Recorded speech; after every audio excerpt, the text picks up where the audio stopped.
me. I pledge allegiance to the flag of the United States of America and to the republic for which it stands, one nation, under God, indivisible, with liberty and justice for all.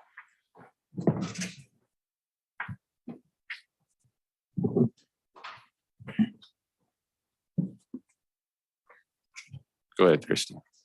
Good morning, Chairman and Supervisors. I'm requesting a moment of silence after a short briefing this morning.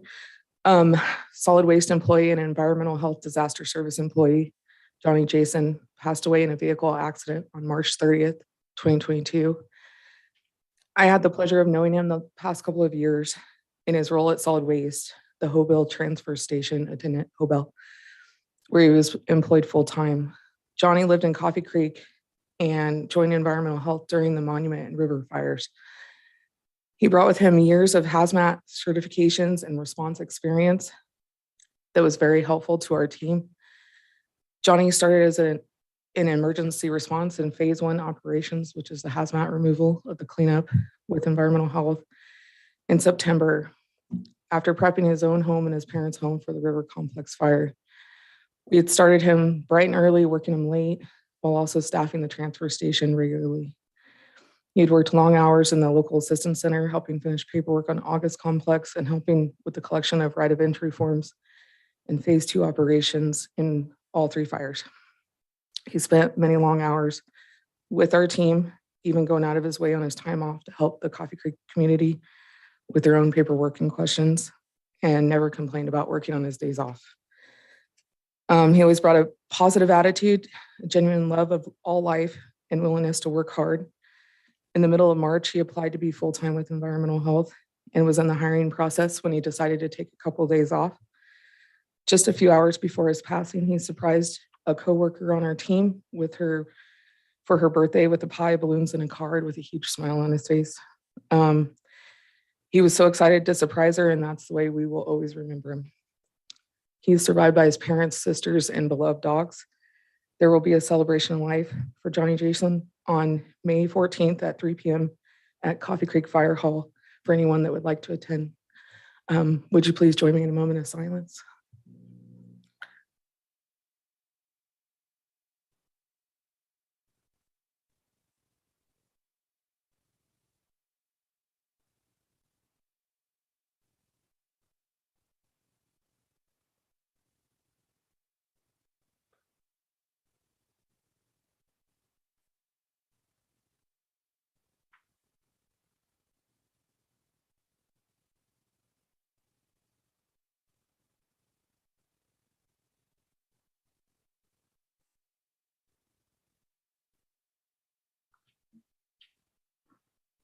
Thank you.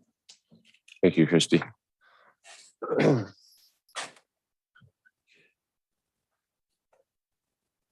Okay, public comment. This time is for information from the public on matters not appearing on this agenda or within the consent calendar. All comments are limited to 3 minutes and must pertain to matters within the jurisdiction of this board. When addressing the board, please state your name for the record and address the board as a whole through the chair. No action or discussion will be conducted on matters not listed on the agenda. However, the chair may refer the subject matter to the appropriate department for follow-up or schedule the matter on a subsequent board agenda. Do we have any public comment? Seeing none in the room, we have Adrian Keys on Zoom. Hey, good morning, Chair Frazier and Supervisors. I'm here today to ask you to please agendize on the next Supervisors agenda a letter of support for Assembly Bill 2691, sponsored by Jim Wood. Its intent is to create a new license type that would allow cultivators to sell direct to consumers at a limited number of licensed retail events throughout the state. This is a huge step in the right direction from the state. The fact that our Association of Trade Associations has managed to push this one through as far as we have is significant. I think we have 37 signatories to our letter going to the states so far through our trade associations. These type of events they're the bread and butter of a craft industry, being able to have direct contact with consumers, being able to trial small batch products in an environment that's you could say less competitive than the retail shelf space, which is very, very, very difficult to work branded product into, and could be a literal lifeline for our many, many, many small cultivators. The bill caps access at farms that are 1 acre or less. So it's truly intended to support the small farms of our state and in our region. Northern California and the Emerald Triangle hold the vast majority of those licenses. So it directly impacts, our neighborhood here. And there's just so many benefits to the way that this regulation may roll out. Allowing a farm to package and sell their own material. Of course, it all still has to go through distribution and lab testing, and taxes are collected and all of those sorts of things. But it puts the cultivator face to face with the consumer, which, anybody who participates in any sort of the craft industry, wine, beer, ceramics, any of those things, knows that is really where the sale is made. So I would like it, please, to see this item on the next agenda. I've submitted to the board and to staff a draft letter of support along with the bill text and an informational letter provided by Jim Wood's office. That's it for me today. Please do consider that, and I'd love to see that on the next agenda. Thank you. Thank you. I have no other raised hands. And no more comments. Is there any other comments from the room? Back to you. All right, with that, we will close public comment and move on to presentations. We're going to change the order of presentations slightly and go to item 1.2. Sheriff, adopt a proclamation recognizing the week of April 10th through 16th, 2022 as National Public Safety Telecommunicators Week. No fiscal impact. I have that proclamation here. A proclamation of the Board of Supervisors of the County of Trinity recognizing the week of April 10th through 16th, 2022 as National Public Safety Telecommunicators Week. Whereas in 1994, President William J. Clinton signed Presidential Proclamation 6667, declaring the second week of April as National Public Safety Telecommunicators Week. This week is a time to celebrate and thank telecommunications personnel across the nation who serve our communities, citizens, and public safety personnel 24 hours a day, 7 days a week. And whereas on September 10th, 2020, Governor Gavin Newsom signed into law Assembly Bill 1945, which recognizes the heroic work of public safety dispatchers by reclassifying them as first responders. And whereas public safety telecommunicators are the first and most critical contact our citizens have with emergency services, and whereas public safety telecommunicators are the first vital link for our law enforcement officers, firefighters, and emergency medical responders by monitoring their activities by radio, providing them information and ensuing their safety. And whereas public safety telecommunicators of Trinity County have contributed substantially to the apprehension of criminals, suppression of fires, and treatment of patients. Whereas we commend all those who serve or have served in and throughout the public safety telecommunications profession this past year. Now, therefore, be it proclaimed that the Board of Supervisors of Trinity County do hereby proclaim the week of April 10th through 16th, 2022 as National Public Safety Telecommunicators Week. Duly passed and adopted April 9th, the 19th day of April, 2022 by the Board of Supervisors of Trinity County. Move to adopt the proclamation as presented. Second. By Supervisor Cox, second by Supervisor Groves. Supervisor Groves, how do you vote? Aye. Supervisor Cox. Supervisor Gogan. Aye. Supervisor Brown. Aye. Chairman Frazier. Aye. Thank you. Can I present this to the sheriff or his designee?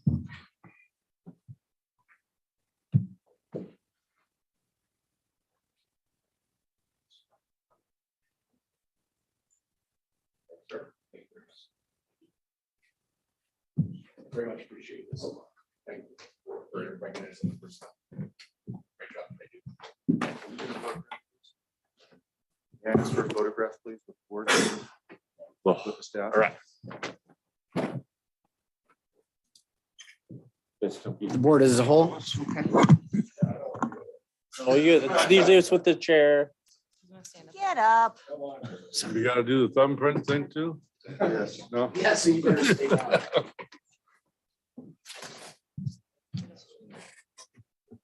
I go in the middle. Where are we going? Have the board with I don't like to be the center of it.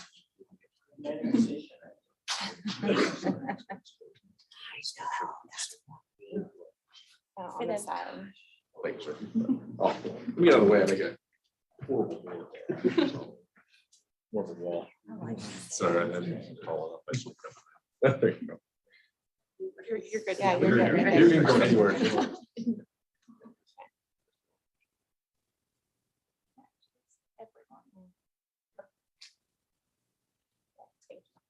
Thank you very much. Thank you, guys.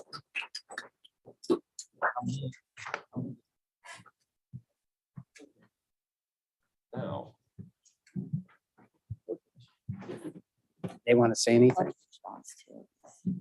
do you guys want to make a speech or anything?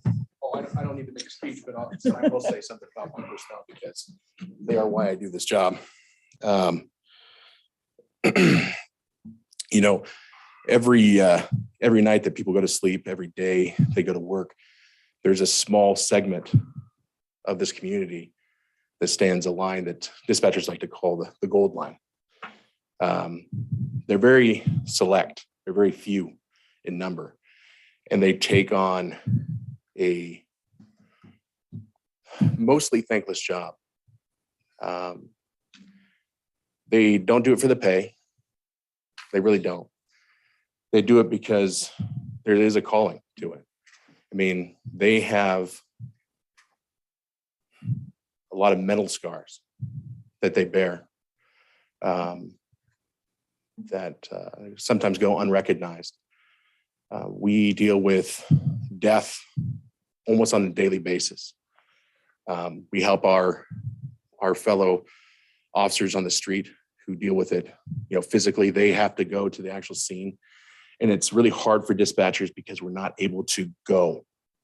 We have to sit in that chair. We have to stay, and that really drives us crazy sometimes because we want to go out there. We want to go. We want to go to the fire. We want to go to the mother who's doing CPR on her dying child, and we can't. And so the emotional scars that these folks bear, and I don't want to take center stage because they're the ones that are doing the job. They're the ones that are sacrificing every week for this community, every day. And so I just want to acknowledge them, not myself, but them, for their courage and commitment and honor that they do their badges every day for the sheriff. So can you guys stand up? You guys might stand. I want you guys to be acknowledged. And I know it seems silly because there's just a few people here, but can we give them a round of applause, please?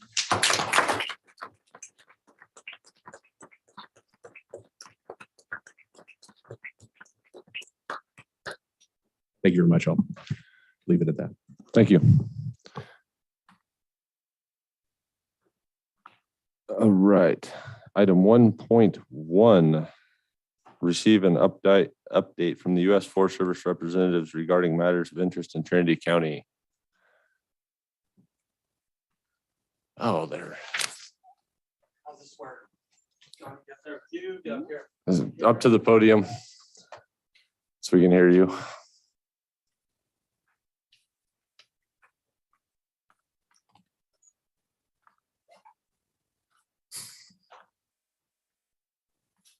Yeah, your time's up, Barry. Yeah, thank you. I'm fine with that. Pleasure. It's gotten to this stage in the game right here. Can't come up here with that fast. Good morning, everybody. Thank you for having me. Tina wanted me to let you guys know that she's sorry she couldn't attend. She's got other things going on today. So I'm gonna give you guys a little update. You guys are welcome to ask me questions and we can bat stuff back and forth. Right now, we're in the midst of hiring for the west side of the Shasta National Forest. This is an unusual hiring year. We're hiring a bunch of people, a bunch of permanent people, as well as beefing up our seasonal side of the house. So we're filling 14 positions in the recreation department. And I think they may have actually pulled the trigger and hired all 14 of those so far. I'm in the middle of it myself. I'm hiring a fish biologist for the west side and a wildlife biologist for the east side.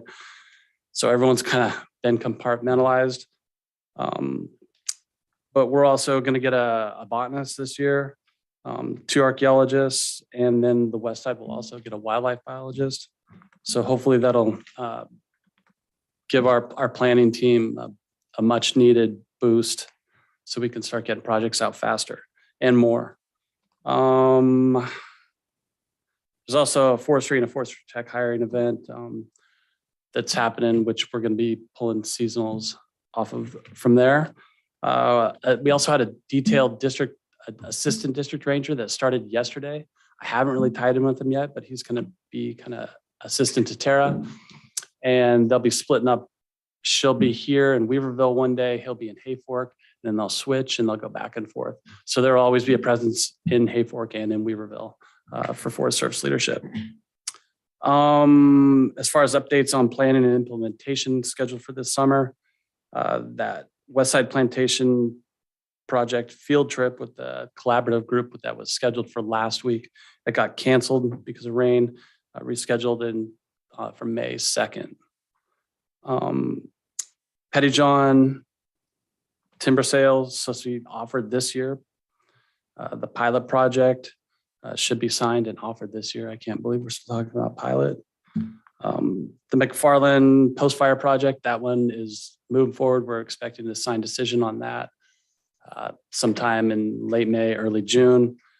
And that is part of the Mcfarland fire. It's down there kind of at the southern end of the forest. And as soon as we wrap that project up, we're going to start shifting our attention over to the monument fire, or the river complex, actually, the river complex. And so we'll start looking for opportunity there. No shortage of opportunity in the river complex, including the wilderness. A lot of wilderness burn. This is a very unusual fire, burned all the way to the top of Thompson Peak, highest peak in the county. And a lot of this country had never seen fire before. Not on this scale anyways.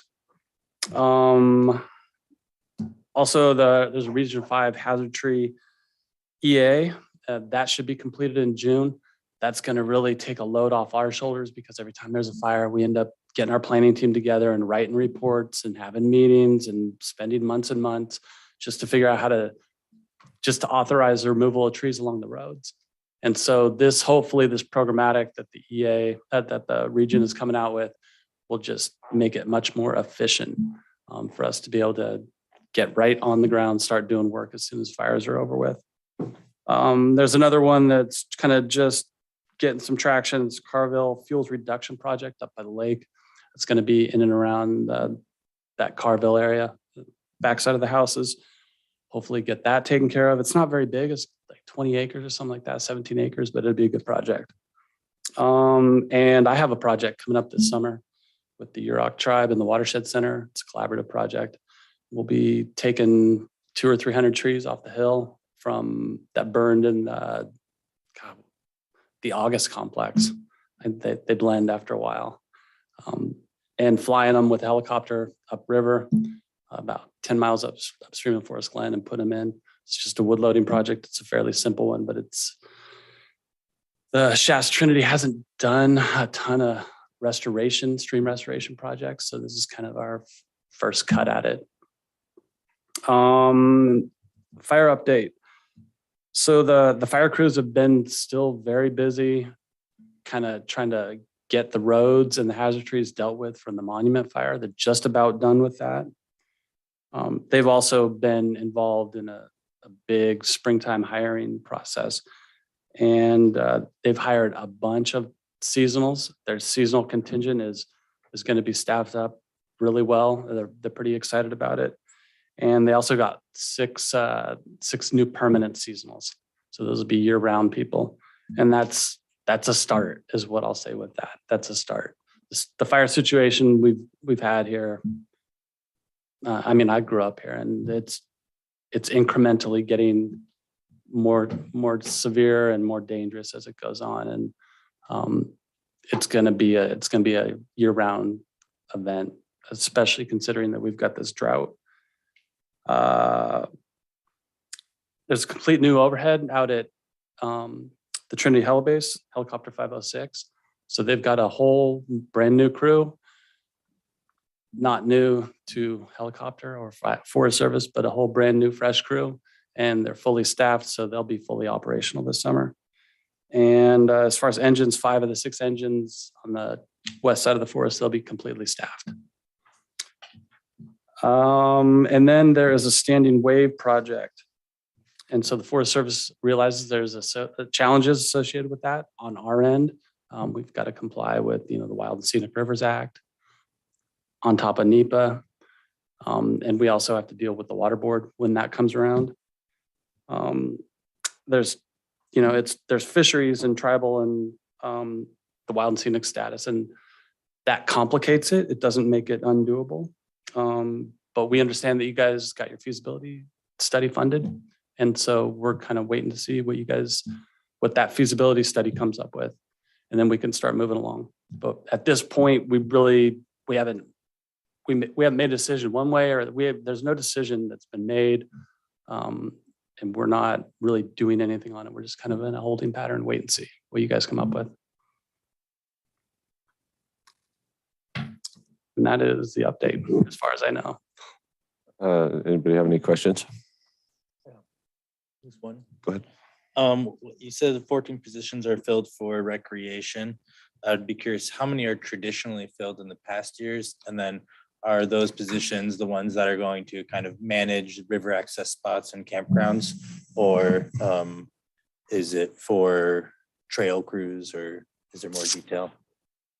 So I don't really know much about the rec positions, but yeah, they're vastly understaffed. The west side of the forest, specifically the Trinity River Management Unit, we're not a timber beast. We don't have just tons of easy land to log, but we have a ton of recreation. So they've been really understaffed and not able to really maintain everything. So they'll be doing everything. I don't know how many people they've had in the past, but I can tell you, I could probably count them on one hand. Okay. Or less. All right, thank you. Yep. But the recreation side for the Trinity Management Unit, Trinity River Management Unit is important, and we realize it's important. And we have the ability this year with a lot of the fire funding and then other federal funding coming down to staff up and start to attack this issue. I do have one go back. We're in the preliminary stages right now of assessing the trails in the wilderness. Like I mentioned, that river complex went through. It burned hot in some areas. It didn't burn so hot in some areas. But that Coffee Creek area and all the way up to the end of the road, Big Flat, we're looking at trail closures in there. They'd be hard closures. And we're just looking at it right now. We haven't closed anything. But we're not going to post guards or anything, but it's a dangerous situation. And this is, I don't think we're erring on the side of caution. It's a dangerous situation there. I don't know how many of you guys ever been in a fire footprint a year after a fire went through, but I won't go if it's over 5 miles an hour wind. I've actually seen a tree fall on a person, a widowmaker. So just expect that there's probably going to be some trail closures. And we haven't really been able to get in and do any assessments on any of the trails yet, primarily because it's been winter. But I think a lot of these rec positions that are coming on will be doing trail assessments. There's funding available to do work, but the scope of it, the Alps second largest wilderness in California, and a lot of trails, over 700 miles of trails. So we'll let you know when we know something, but that's definitely coming down the pipe. So you mentioned that you're hiring 2 archaeologists. Are those both for the West? Yes.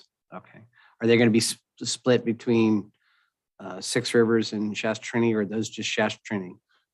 The archaeologists kind of, they stay in their own little world. So sometimes they do go over to the Six Rivers, and it's, they're hard to control. So they kind of do what they want. They don't really tell anyone what they're up to. It's kind of secret stuff.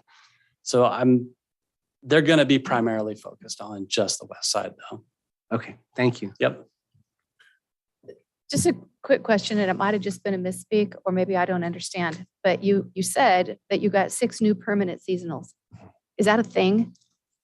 Permanent seasonals, like they are there permanently? It's a thing. I actually tried to get a permanent seasonal job for a long time. I would prefer a permanent seasonal. Meaning that you only work for a certain number of months, but every year you work those months. Yeah, no, it's a 13 and 13 appointment, 13 months on, 13 months off, or an 18 and 8, 18 months on, 18 off. And so with the 18 on, with either of those, you're never working the exact same schedule. But that's how that works. Okay. And I think there's some, I don't really know too much about it. There's some leeway where you could say, well, I'm on my 13, but I'm gonna actually take 1 month off here. And so it's kind of wishy-washy. It allows a lot of flexibility. But the permanent seasonal, from an employee standpoint, it's fair. The seasonal position is not fair to the employee. 1,039 hours, which is 1 hour short of getting benefits.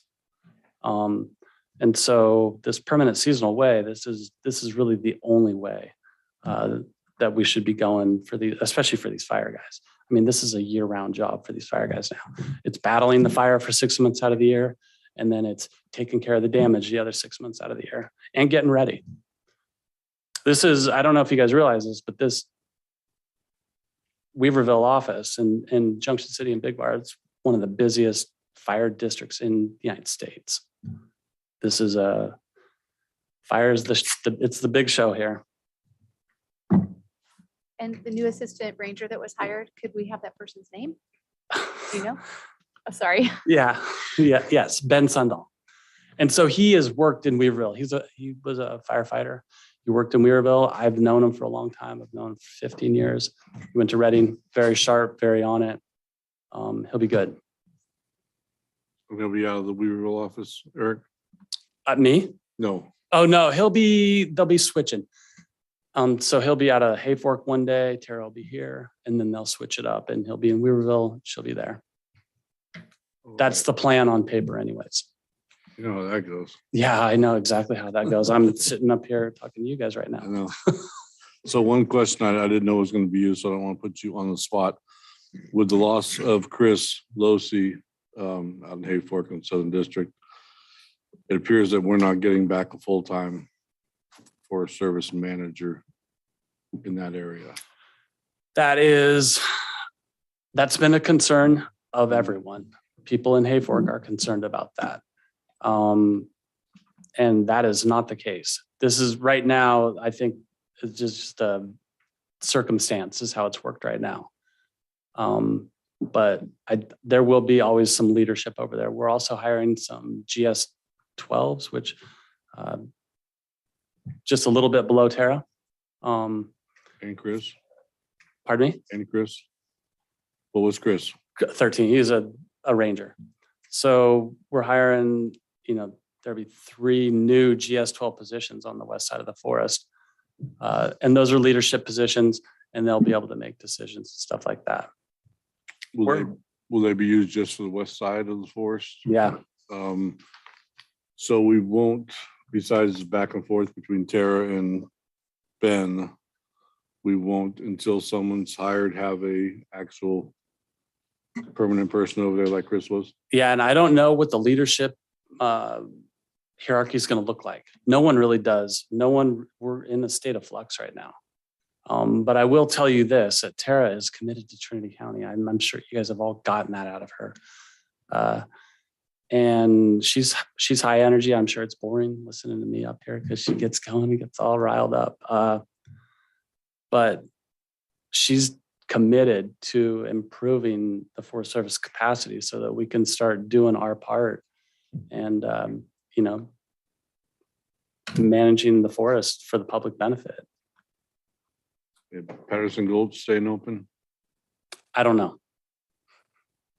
She told me if anything comes, I just say you don't know. Just blame it on me. She told me to ask you that.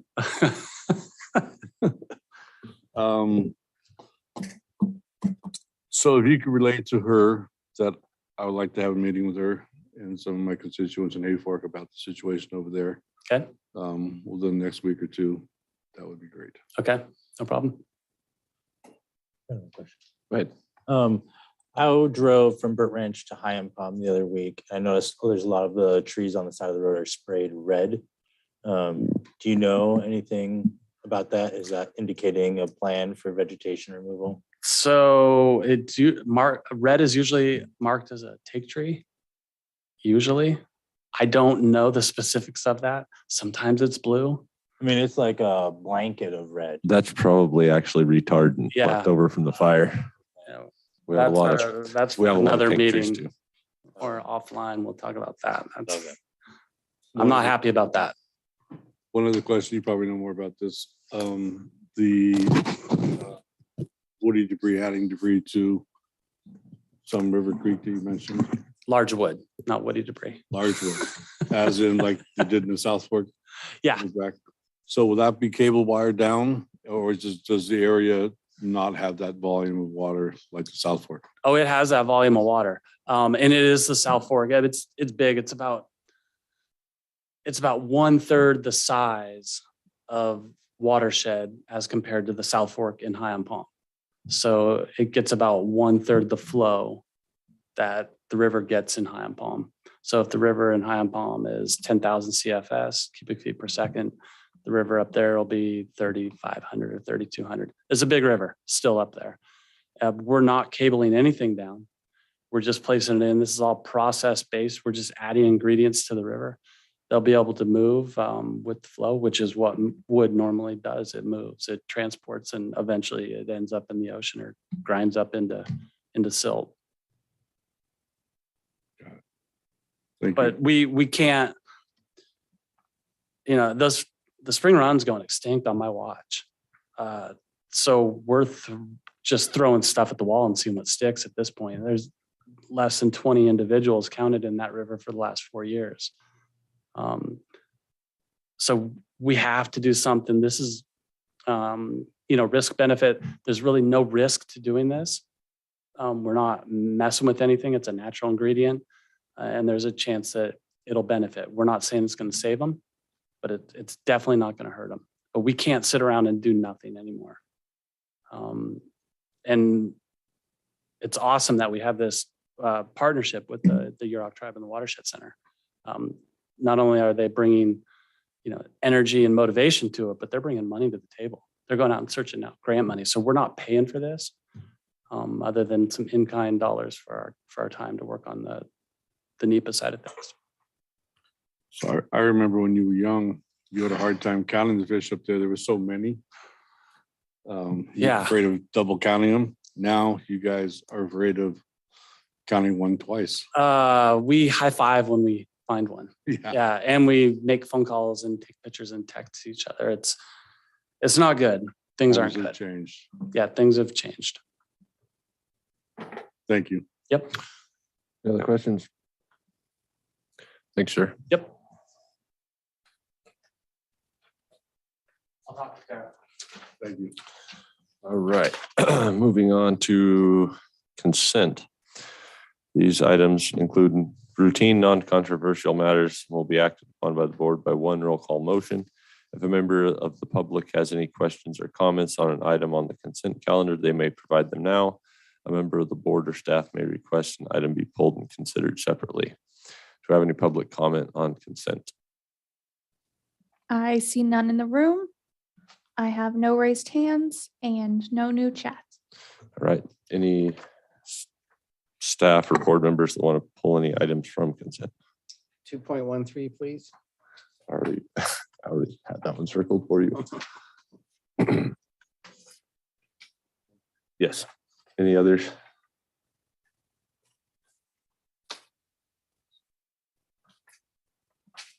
Seeing none. Anyone Anyone care to make a motion on the, I'll move to accept the consent calendar. I will second. Motion by Supervisor Groves, second by Supervisor Gogan. Supervisor Gogan, how do you vote? Aye. Supervisor Groves, Aye. Supervisor Cox. Aye. Supervisor Brown. Aye. Chairman Frazier. aye. Okay. Item 2.13. Find no objection to the issuance of a daily alcoholic beverage license to the Weaverville Lions Club to serve alcoholic beverages at their event to be held in Loden Park in Weaverville, California on June 30th and July 1st through 3rd, 2022. Supervisor Groves. Yes, I will be recusing myself from this alcohol license issuance due to my conflict with my business. Thank you.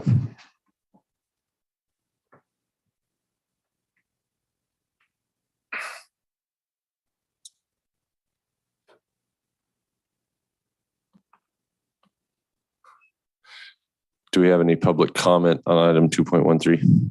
I see none in the room. I have no raised hands and no new chats. All right. That will close public comment, bring it back to the board. Anyone care to make a I'll motion? move to approve the remaining agenda items. I will second. Motion by Supervisor Brown, second by Supervisor Gogan. Supervisor Gogan, how do you vote? Aye. Supervisor Brown. Aye.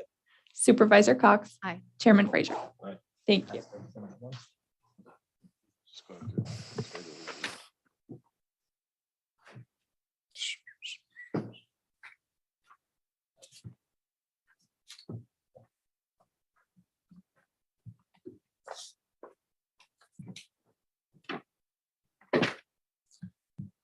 All right. Reports and announcements, item 3.1. Reports from department heads. Do we have any department heads who would wish to report out? I don't see any movement in the room. Is there anybody on Zoom wishing to report out?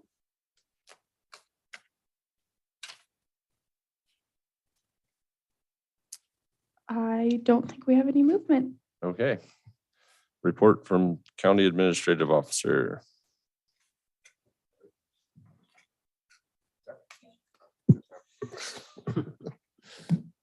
This is the last meeting. She's gonna be bossing you guys around. Just quick report out on hiring. We have interviews tomorrow for the Department of Transportation Director. So I am hopeful. We have two candidates. One is extremely qualified, so we're hoping that we can convince that person to, if they score as high as they have on the pre-interview stuff, and score well tomorrow. I have both the Department of Transportation Director from Shasta County and Humboldt County sitting in on interviews with us, so we'll have a really good screening panel. We have peers evaluating peers, so I'm excited to have those two involved at the interview.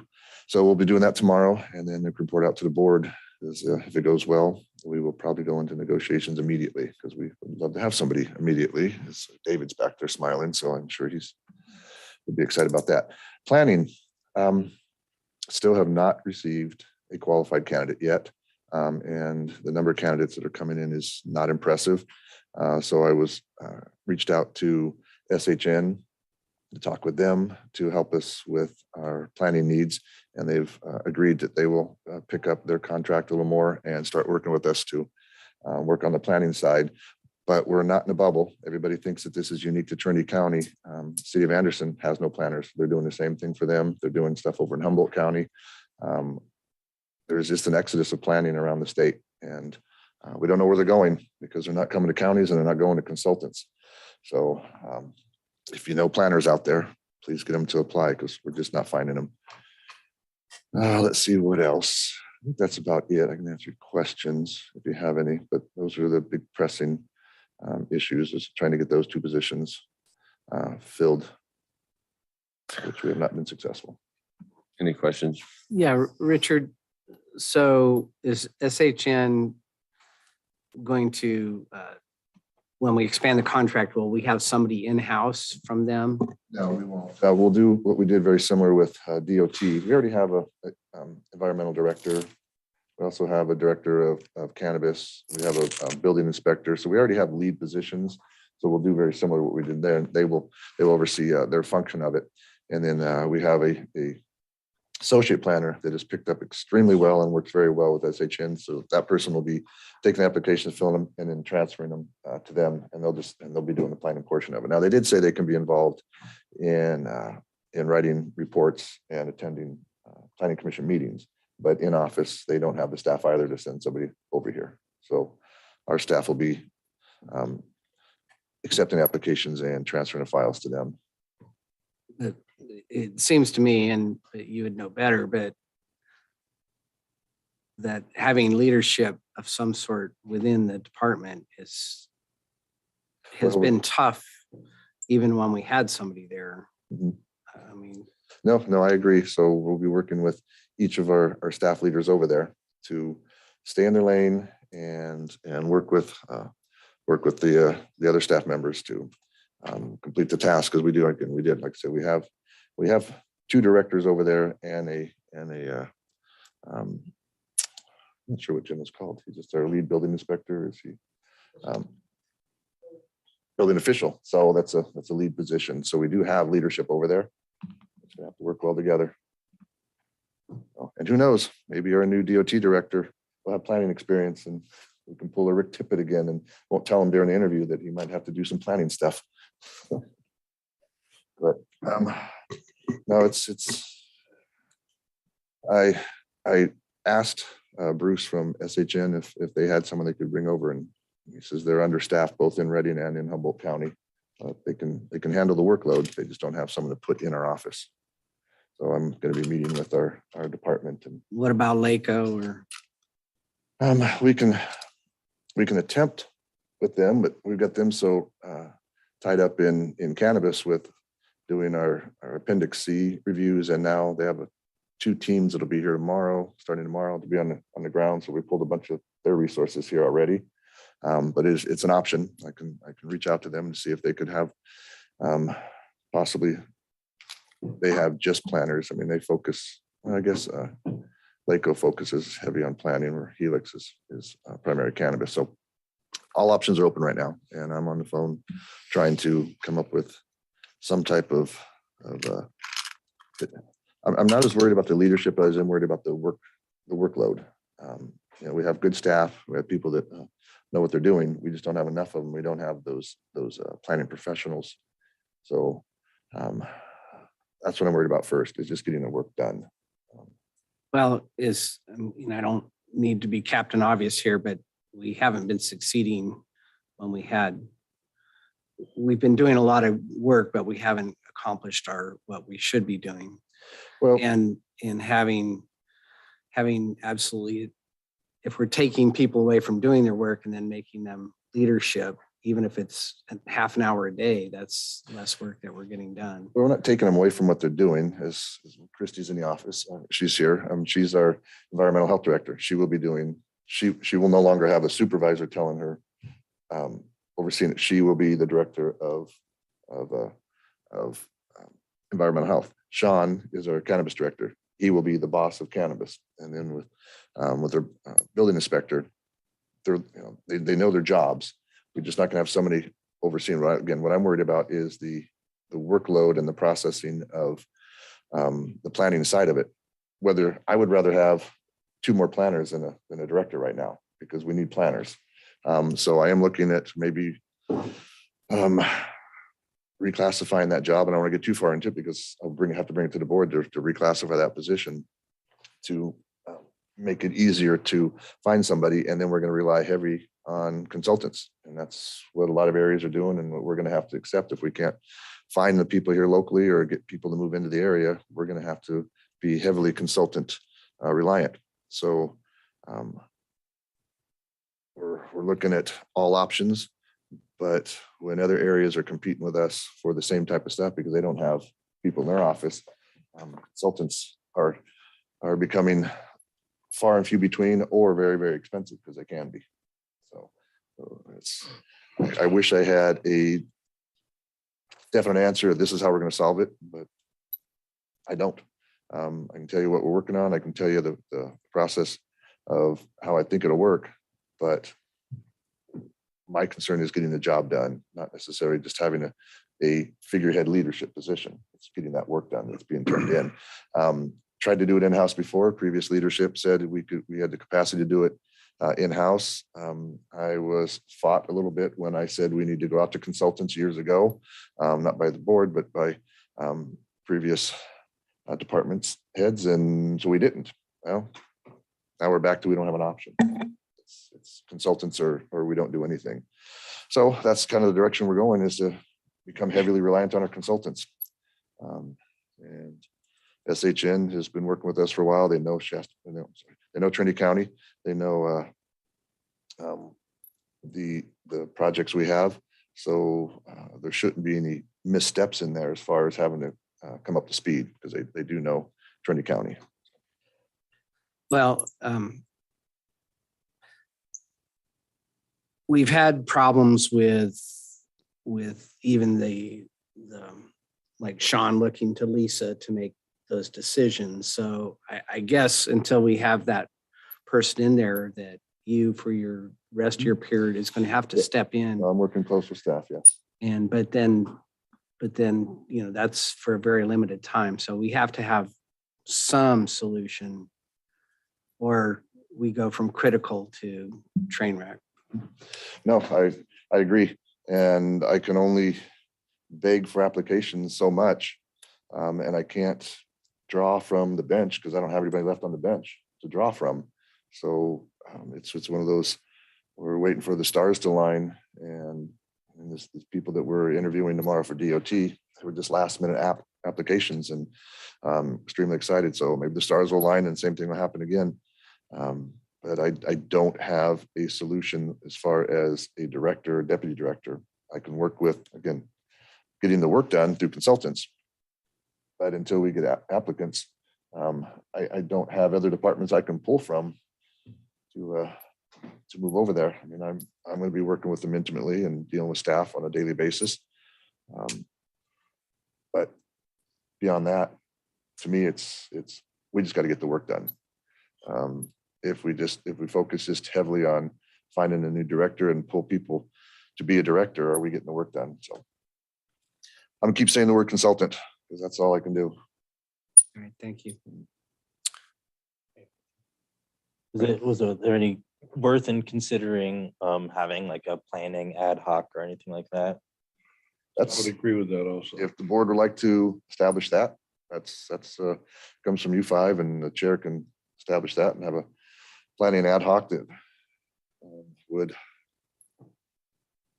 not sure what you would do, but And that's what I'm happy looking to for. Do you support it. feel like that it would provide value from your position?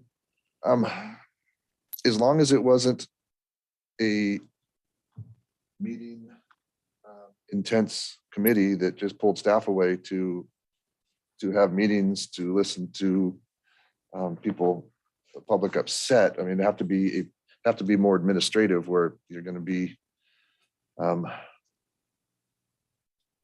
not meeting heavy, but process heavy.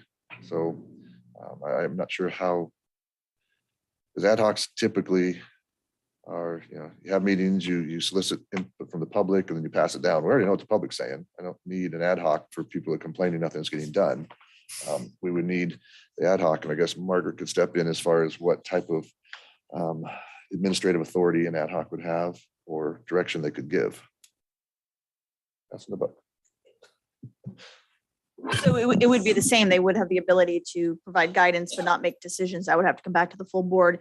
In the chain of command, though, going up, you would have the CAO would be above the planner. So in the events the board approves the interim CAO, my recommendation would be to wait and see how much supervision the interim CAO can give that department before making a determination of what else is needed.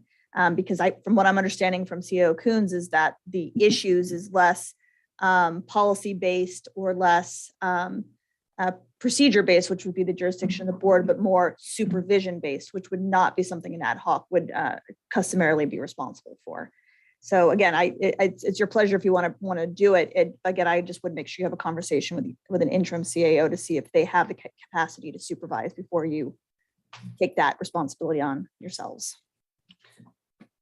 Jeremy, I would see that as a latch ditch Hail Mary. But if the whole situation is collapsed and we have no leadership and nothing, then the board would have to step in somehow. Okay.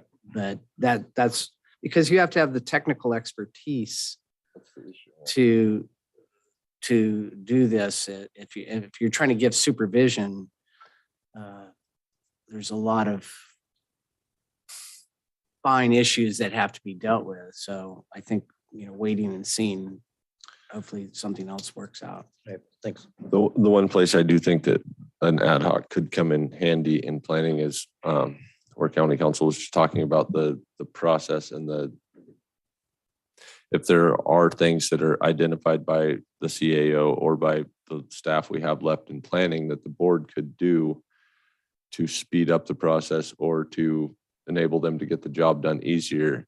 If we could find a way to get that to the board so we can do it, that would be good. So I think we can hold off on that for a little while, but I will definitely keep that in the back of my mind as a way that if there's a way we can clean it up to simplify their job any way we can so that we're not putting more workload on them that they don't need. So I'll definitely keep that in mind. I would agree with that. I don't know how planning heavy our next CAO is going to be and maybe need some help. And we do have, Dan here was on the planning commission. Yeah, I don't want to be on any more ad hoc. Sorry. So I think it should be something that should stay definitely on the board's mind. I think our new CAO is going to have a handful, and a helping hand may be just what they need. So I like to keep that in the loop and keep talking about that as we move forward. Supervisor Cox. I was wondering if there was any response from the 3 consultants that Shasta County had said they utilize. Not yet. I've reached out. Started, like I said, we had the one with SHN and reaching out with them. So yeah, like I said, we're trying to get consultant heavy. If we can, we're gonna have salary savings, so I can transfer those funds to consultants. So Are they just not returning phone calls? Are they hard to get a hold of or? a little hard to get a hold of. But I've emailed. I'll go to the phone calls next. So And then there was a consideration that could there be, maybe this is what you were referring to when you said that there might be a reallocation of what leadership looks like in that department, but does it have to be a planner that oversees the Department of Planning? no, and I don't know. I'm going to bring this. Can I discuss it now? Okay. What my vision is, if we can't find a planner who wants to be a director, we change the job description to also include the ability to be an administrator. For example, a mental health director, they want to be a doctor, a psychologist, a licensed clinician, a nurse, or have 5 years of management in a hospital type setting and a master's degree. So we could change the job description to also look for just an administrator. And then that administrator would be the person who would oversee the department, oversee the budget, do the hiring of staff, and deal with the contracts that we'd have for consultants and hire planners. So we may bring that back to the board because maybe I can find an administrator then, and that administrator would be kind of what Supervisor Groves was talking about, someone who just kind of oversees the project, or the department, but not in the dirt of each project. That would be for the consultants and the senior planners. So yes, that's already talked with HR about it. So it may be coming back to the board. Well, a special board meeting on the 29th, maybe coming back, but not the 3rd. And we went on the 29th? Yeah. Okay. So yes, we're looking at that too. And can you give us updates as to those other 3 consultants when they start responding Absolutely. as to what those responses were? Will do, yes. Okay. That's the best I got for you. All right, well, we'll move on to reports from members of the Board of Supervisors. Guess we'll start on Supervisory Groups then today. Okay. After our board meeting last time, the Forest Service came out and did a meeting in the Trinity Center area. Tara came and stepped into the lion's cage, and it was a pretty tough meeting. The community wants answers from the river fire.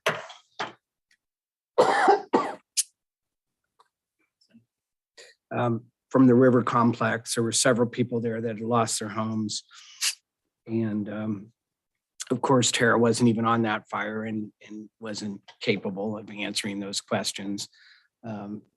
She was there to get public input on the monies that could go forward and, make the fire situation less. She stood up, she did a good job. It was a very tough situation. Worse than me going and talking to the growers. I mean, it was pretty aggressive attacks on her, but my view was that the Forest Service has kind of let the local leadership down, because they're the ones that are facing the questions and they don't have the answers, and the Forest Service has walked away from that question. The Weirville Community Fire Steering Committee, we had a meeting. And I also had a long meeting with Sarah Ackridge. I'm not sure if I'm pronouncing that right. She's the NRA District Ranger. And that was we had a long meeting, giving her a lot of history of what's going on and trying to learn what projects that hadn't been finished and the priority of the projects. And so their big push is the Minersville boat ramp, which should have been done by now, but a typical situation that they are working on it hard. And then the Copper Creek Volunteer Fire had their annual fundraiser, which they raised over almost $21,000 in one night for bidding. So it was good to come out of COVID and see people coming in. That's their only income, is their donations. So that was a wonderful event. And election years are always good because all the politicians come in and spend money and try to buy votes, me included. So that was a good event, and that's all I have. Thank you. No. Supervisor Cheaper, Cox. say cheaper than they used to be, votes. But they're more expensive. Votes? Yeah, votes. Votes. Well, I have a lot of voters in my district compared to other districts, so. Pretty spendy. Yeah, Supervisor Cox, go ahead. So an update on PSA2 funding coming into Trinity County. This is something that's been worked on. I feel like I've been working on this since a year ago, January. And it is moving, but the agreement got held up because Dignity Health has another contract with PSA2. And so the language has to be very specific in order to keep those things separate. So while they're trying to work that language out and get that signed off, the program coordinator has been fully trained. They have 2 volunteers that have their background checks complete and are ready to go. And so that program coordinator will be reaching out to inquire about participants. They are going to extend the trial period of the program until September of this year. And so with that extension, they can still utilize the CARES Act funding that was planned to be used. And so that funding use does allow for an increase in services in the form of twice per week meal delivery of 2 hot meals and 3 frozen meals per week for up to 20 eligible program participants. So, I mean, I just would kind of say, if there are people listening and you've been waiting for this, feel free to reach out to me with your contact information so that when that program coordinator is ready to move forward, maybe I can help to facilitate a timely process there. But hats off to Terry Gabriel and her staff. They're tireless about this, and I appreciate their tenacity.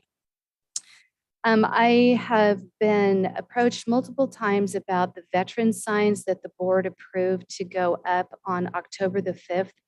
And the veterans are feeling like could it possibly be an easy thing to get some signs and put them up at the two ends of town that we had said we would be in favor of Trinity County, where we honor our veterans. And another item that continues to come to me is the Burma Street emergency light, that it is the county's responsibility by contract to fix that. So we've been in discussion about that, and it's kind of fallen off the radar. So just bringing that to our attention, that it's by contract, it is our responsibility. And I feel like that safety issue is something that should be taken note of. And then another item that has continued to come repeatedly, I've been feeling this in observation myself, but the repetition from not just my perspective is that there's an uncomfortable feeling with the cannabis ad hoc, that this should have been ad hocs are specific, or typically they are a specific task. They're for a limited time. They have a specific foreseeable outcome, and that what really, by observation, the optics are that what is taking place right now really fits the description more of a standing committee than an ad hoc. And why is that funny? Sorry. Would you like me to answer? Or would you like to? I would suggest we answer that during the cannabis Okay, thank you. ad hoc report out. So I just don't think that the people that feel this way think that it is funny. So I guess you can explain that. Standing meetings then would require noticing and provide transparency, which I think would be a bit more in keeping with Brown Act. I feel like I don't know what's going on there. And there's discomfort from places that I can't disclose that have weight. And so yeah, it will be good to discuss your perspectives on that when it's time. And that is the end of my report out.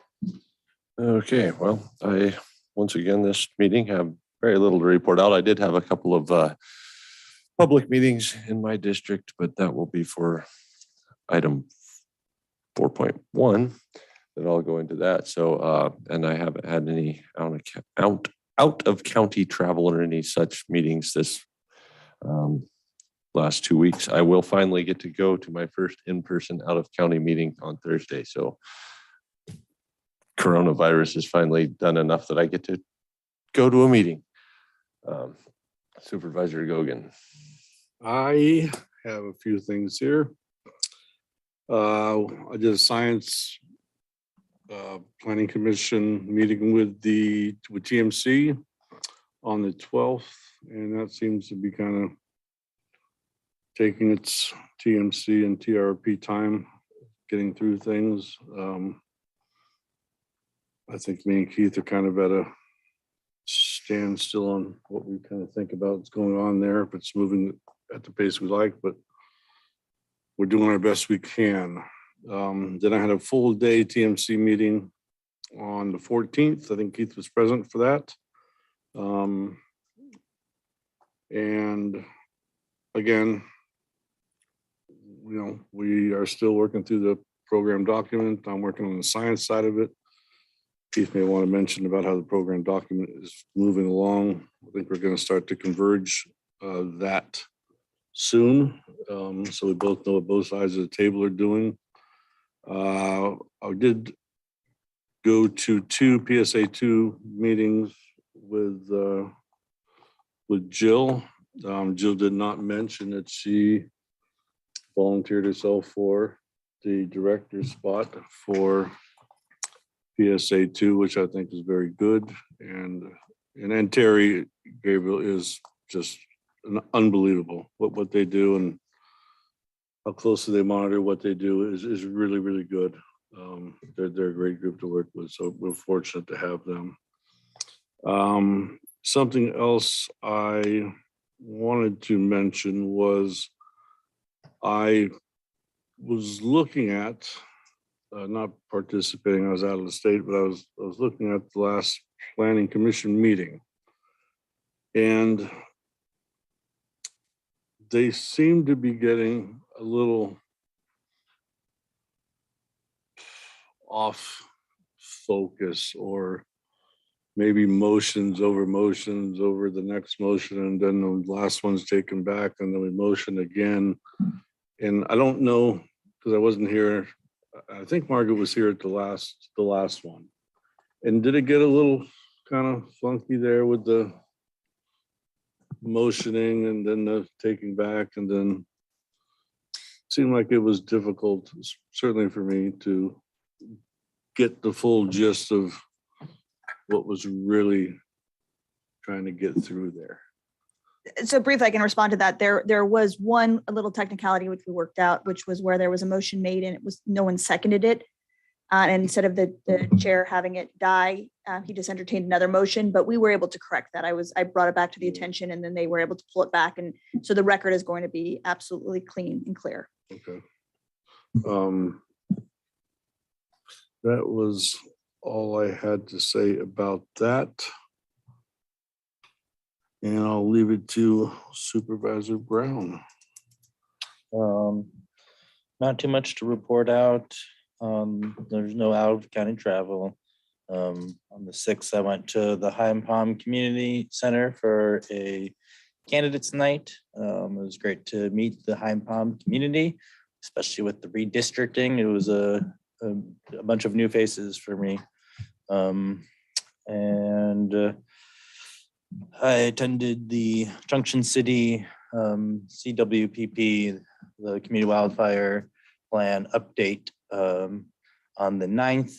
And Amelia was there from RCD. I think it was at least her 3rd or 4th one now.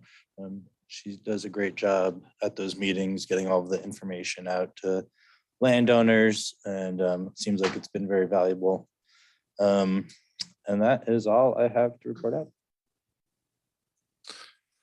All right. With that, before we get into the cannabis ad hoc report out, we can do the report out from the limited density rural dwelling ad hoc. That was posted. It goes to the Planning Commission on the 28th of April. So I think at this point, the limited density rural dwelling ad hoc is officially done and disbanded. So with that, we can move on to the cannabis program ad hoc. Supervisor Groves, you want to jump in first? Yeah, sure. Let me explain the difference between an ad hoc and a standing group. An ad hoc, our ad hoc is Richard, Dan, me, Sean, and Heidi at this point. And Sean, new and old, I call it. We have Director Sean and Sean Cameron. Those are all members of staff and are part of the county. A standing meeting is when you bring in outside people to be part of a committee, and outside meaning non-governmental. We have no non-governmental people in this. I will say that if TAA wants to show up to the meeting, please come. They have not shown up to any meetings except the very first one where they said, "Why am I here?" My concerns didn't come from TAA, just so that you know. Okay, Mr. Underwood, he can show up too, but My concern didn't come from Mr. Underwood. All right, let's not reduce it to an argument. We can. so the fact is that we have an open public meeting for people to come to and ask questions. We have many anti-cannabis, and I use that non-industry people that come to the meeting and vent their opinions and participate. And we actually have a good interchange between the industry and the non-industry. So there's nothing non-transparent about it. I mean, it's on YouTube, it's not on YouTube, excuse me. On Zoom. It's on Zoom where you can participate.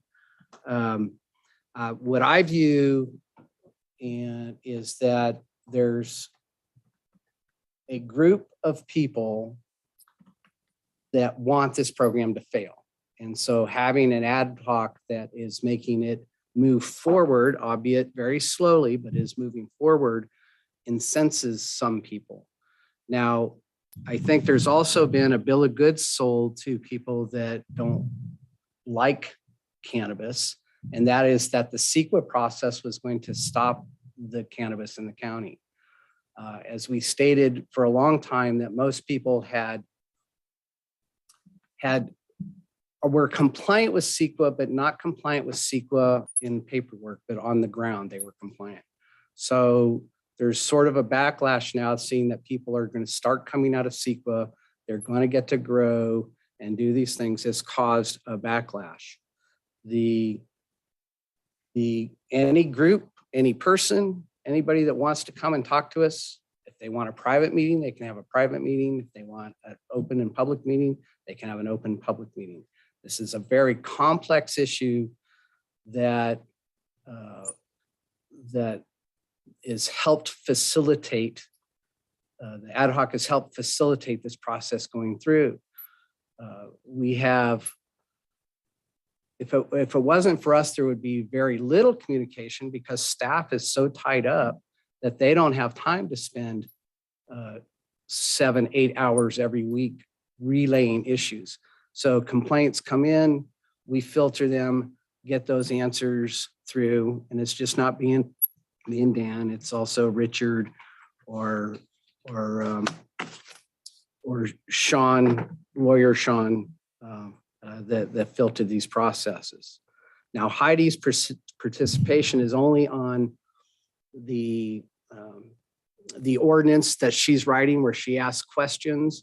If you ask somebody to write these in the total dark, it would be very painful. So she asks questions. We don't tell her what to write or put forward, but she has pertinent questions to asking the ad hoc of history and all that sort of issue. So if we want to crash the program, let's just take the vote and let's crash it. I mean, if that's where we're going. If not, stay the course and keep plodding through this painful thing. The last place I want to be every Thursday is here. And it's painful to go through, but I'm very disappointed in people that claim that there's no transparency, but yet refuse to participate in the process. Okay. Some more stuff to report out from the cannabis ad hoc. We are going to change things up slightly moving forward. Instead of having our ad hoc meeting at 11 and then taking time after that, Keith and I usually, sometimes, most of the time, Richard's involved there, and then whoever else has the time, engage with the public, take their questions. We're changing that. We're going to engage with the public, get their questions before we go into our meeting as an ad hoc, so that we can have that information fresh in our mind. Maybe we can get the answers rather than wait a week and try to refer to our notes before we actually meet and discuss that stuff. So we are going to change that up. I can understand somewhat the frustration from people who think that this is only a way for the cannabis industry to have the ear of two supervisors, but that's not how it is. And we've made it perfectly clear that we're willing to meet with anyone.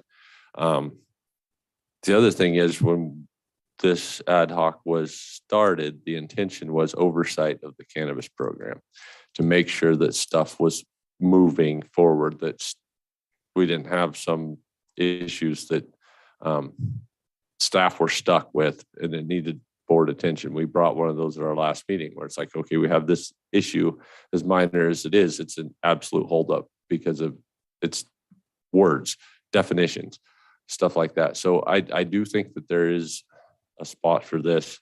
I agree with Keith wholeheartedly. There's other things I would rather do all day Thursday, but I think it's beneficial. If I didn't think it was beneficial, I would disband it in a heartbeat, because it costs me a whole day once a week. But at the same time, if we can actually get through some of these processes and maybe stop bleeding staff from the planning department at an uncontrollable rate, I think it would definitely be benefit to the entire county. And anyone is welcome now. It will be at 11 a.m. If you have questions or concerns about the cannabis industry or what's happening in the cannabis department, anybody's welcome to come and ask that question. Usually we don't have answers at the moment. Sometimes we do. And then that's what we try to do when the ad hoc proper, I guess you could call it, meets, is try to get those answers so we can get those out to people. Because communication has been the biggest issue in the entire cannabis industry, bar none. And that's what we're trying to facilitate mostly as a ad hoc.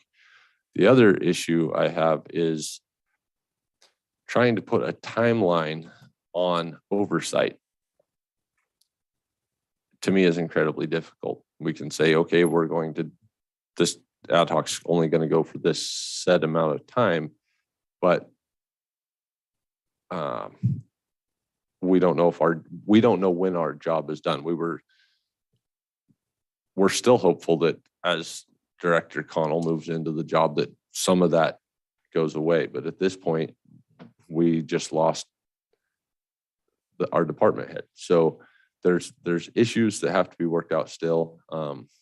And hopefully this doesn't continue for time immemorial, but we do need to continue on, I think, for the time being.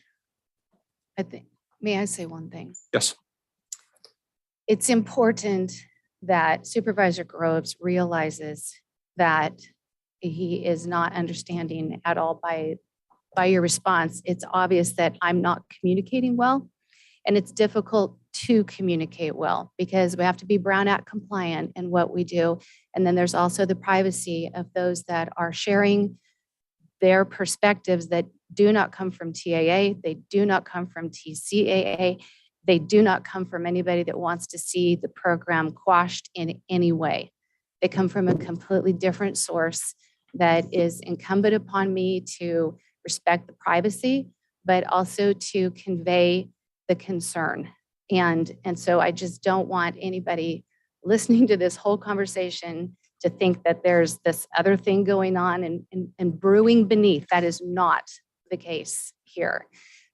So there really is, it's just so difficult because we have this public setting where here we are, and we're very limited in what we can say. And we certainly don't want to break any kind of privacy, but what's being conveyed, should be considered. So I will leave it at that. So I will respect that view, but the government can't be transparent and hold in privacy at the same time. So those concerns should be met. I mean, we will meet those concerns, show up at the meeting and ask those concerns. Why do you meet with them? Why do you meet with them? What questions do they have that they want answered? We are here to answer people's questions and to explain the program. And they have, the public part of these meetings are down to, just a handful of people that come, and they actually have these really nice chats between the industry and non-industry people that sit and then we facilitate. And so any concerns, write an email. If you want to be anonymous because you're afraid for whatever reason, we can answer those in those meetings. They can Zoom in.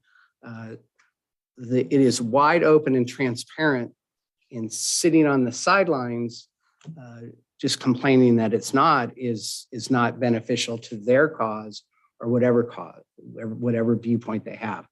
So if they want to voice their concerns, voice the concerns, and be specific in what those concerns are.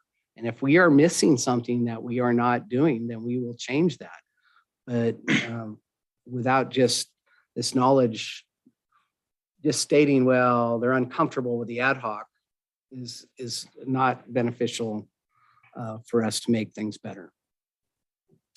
I just want to add too that, at the board meetings, except for items and issues that are within closed session, there is no limit on our capacity for discussion during a board meeting as far as Brown Act violations. This is the place where we're supposed to talk as openly as possible about all of the pertinent issues. And I would hope that anyone that was concerned would feel comfortable and utilize that opportunity to encourage the supervisors to talk proudly and openly about the issue so that there's no unturned stones.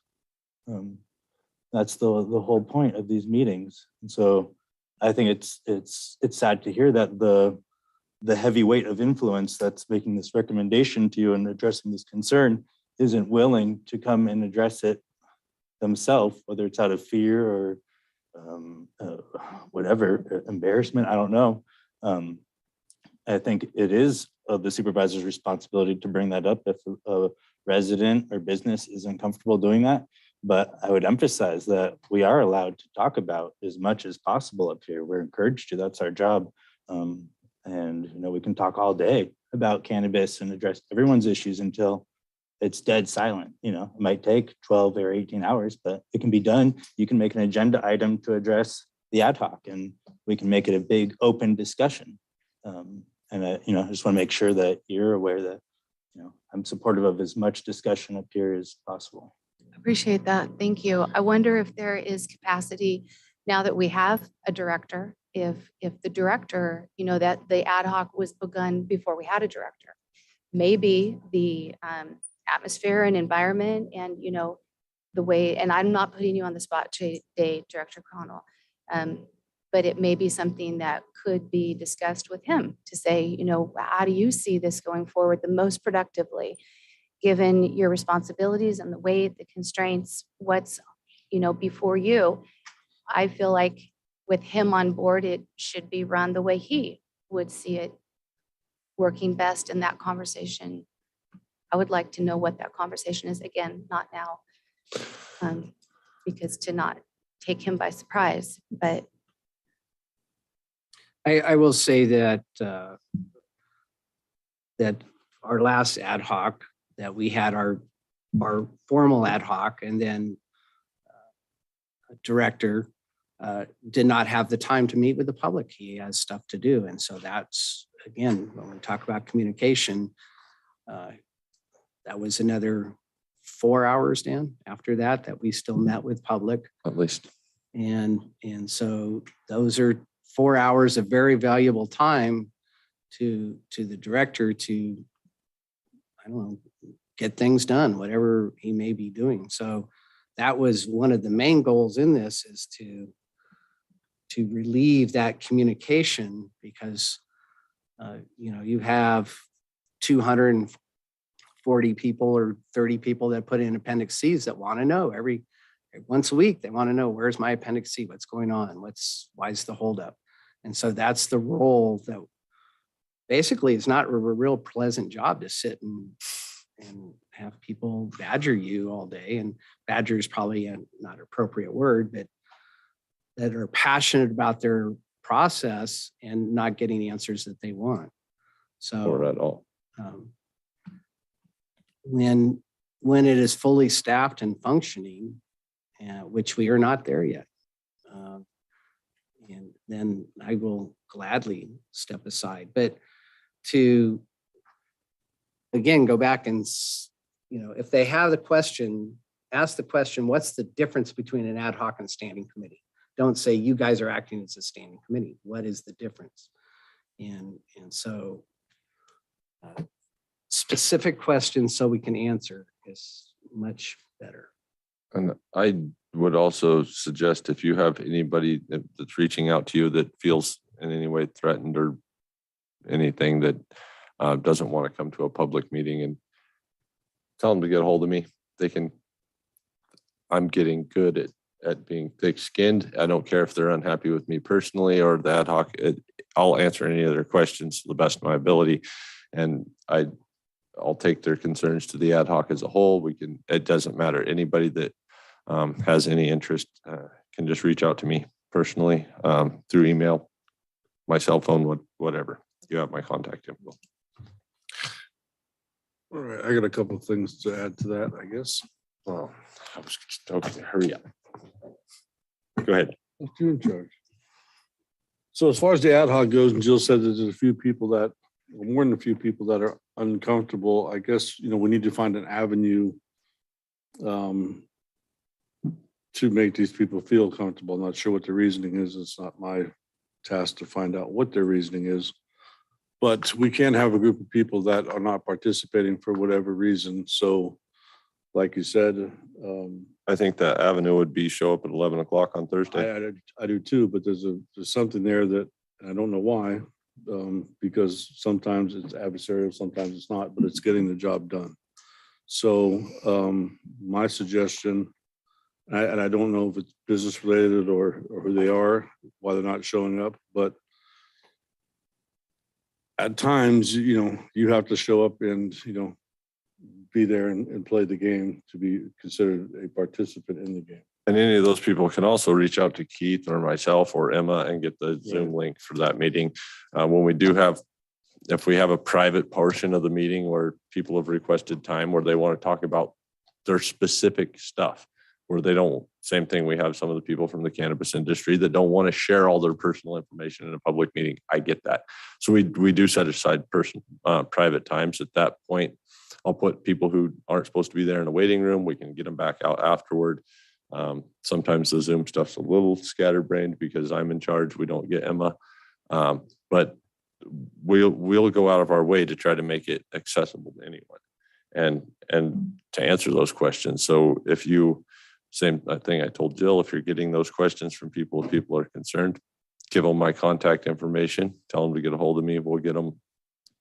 We can help them get involved or try to answer their questions without them being involved. I get emails all the time from both sides asking them, what do we do about this? And they're usually addressed to myself and Keith, but we try to answer those questions, or I'll bring those emails with me when we meet as an ad hoc and we try to get an answer for people. That's kind of what we're doing, is trying to make the cannabis program actually more transparent and more accessible to both sides. So I really don't understand the concern that we're working in the dark here, because that's kind of the opposite of what we're intending to do.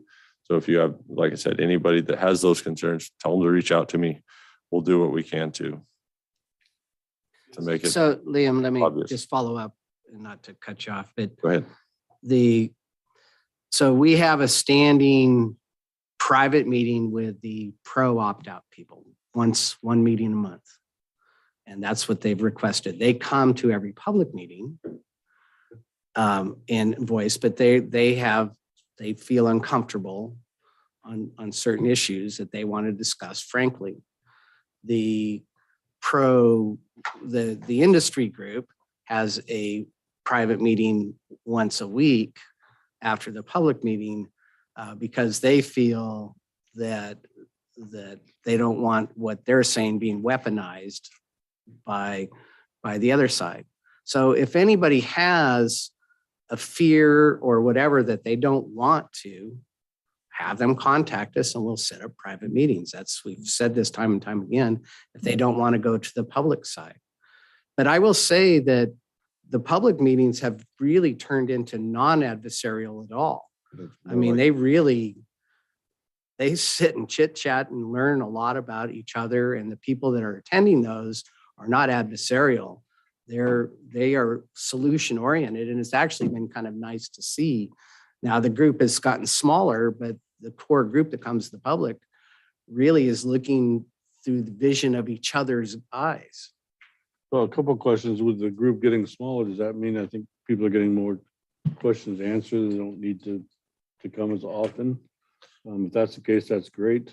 But I also think, like you said, that you have one meeting for these people, one meeting for the other people. But in my opinion, that the meetings, the banter back and forth between the pros and the cons people are kind of what the meetings should be about. I know that some people don't want to disclose everything, both sides of the table, but to get to the bottom of real issues, you don't want to just speak amongst yourself about your issues and not have them presented, whether your pros can be or antis can be. I mean, at some time.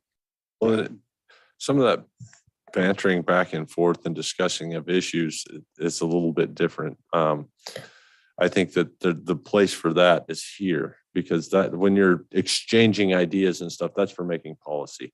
What we're doing now is trying to address concerns. We have the policy.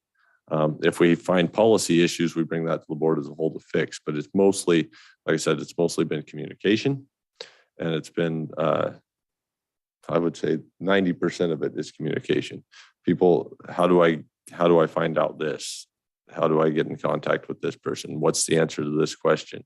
And so really, it's not, we don't have much back and forth between the people who are pro-cannabis, the people who are anti-cannabis. It's more, both of them are coming to the ad hoc to get their questions answered. Separate times. And sometimes they do it to get, our public meetings generally kind of are like this. We're reporting out what the issues that the ad hoc is looking at today. Then we take questions from people in the public meeting, but then when on those private meetings, those are the more like, what's the answer to this question? And I think it's been beneficial. I wish it would be quicker, but things grind along at a very slow pace in government. We are all aware of that. So I guess this is just a statement or a feeling that I have, is that I would like to see, and obviously there's a big chasm between right and left on the cannabis issue.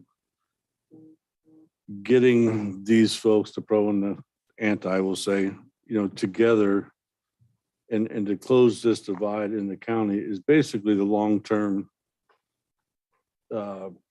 problem that we need to somewhat fix. And I think that if we keeping one group over here and one group over there and never letting them come kind of this way together, and I don't want to say join hands, but yeah, we're not keeping them separate. I know that, but I mean, is there any way we can facilitate? I know you asked both to come, but it's and I know one half of the group is coming and one half is not. And I don't think that's, facilitating good banter between everybody pro and con in the cannabis industry here. And we're going to continue to have this hard anti on one side and pro on the other, where at some time in the future, I would like to see this not to be such a big divisive issue in our county. And it's become one. And I know that you guys don't have all the answers to that. That's just my, holistic feeling about how this should turn out in the long run. Yeah, if you remember, that was my concept, is that we would get everybody in a room and work on it, but that is not, it would have ended immediately. Yeah, and no participation. But what I will say, the public side has fewer people, but there is like a core group that comes that is, do participate, looking Engage. back and forth and engage. That is a small group, 10 maybe. But they have opposite of viewpoints and come from both sides. The grow group is, the industry group is really looking for specific questions to answer. When is coming out of Appendix C? What happens when it comes out of Appendix C? Who's going to sign? And so like that came through when we brought the noticing to you guys, that it was, the transition plan said it must go in front of the planning commission. We didn't think that would work. So we brought that up to make a policy decision as a board as a whole to set that. Those are the dams that we're breaking down in this process. And that's the ones the growers are looking for specific things so they can go out and grow. And that's where they're at. Sorry to cut you off. Go ahead. You mentioned a few things in there. My appendix C, when do I get my appendix C done? When it gets done, where's it go? When do I get notice? Are those questions getting answered to that group now that we have a planning director who has a little bit more, I'll say, hand on the throat of the plan? not 100% as much as we like. Some of these take longer than, so for example, the question of the day is an archaeological study. So we tie ours to the water board, and the water board says if anything done before your project started. So what's the definition of a new project? But ours is tied to theirs in the EIR. So we have to have an ARC study, even though the water board maybe said, well, it was done beforehand. So how we work through that process when people are not wanting to do the archaeological study because they said it was pre-existing, those are the sort of things that we're working through to get answers. And it takes longer to get answers, but we are getting them answers. I mean, people are chugging through this process. On the Good to hear. on the wider, more holistic side of that, I think that the way we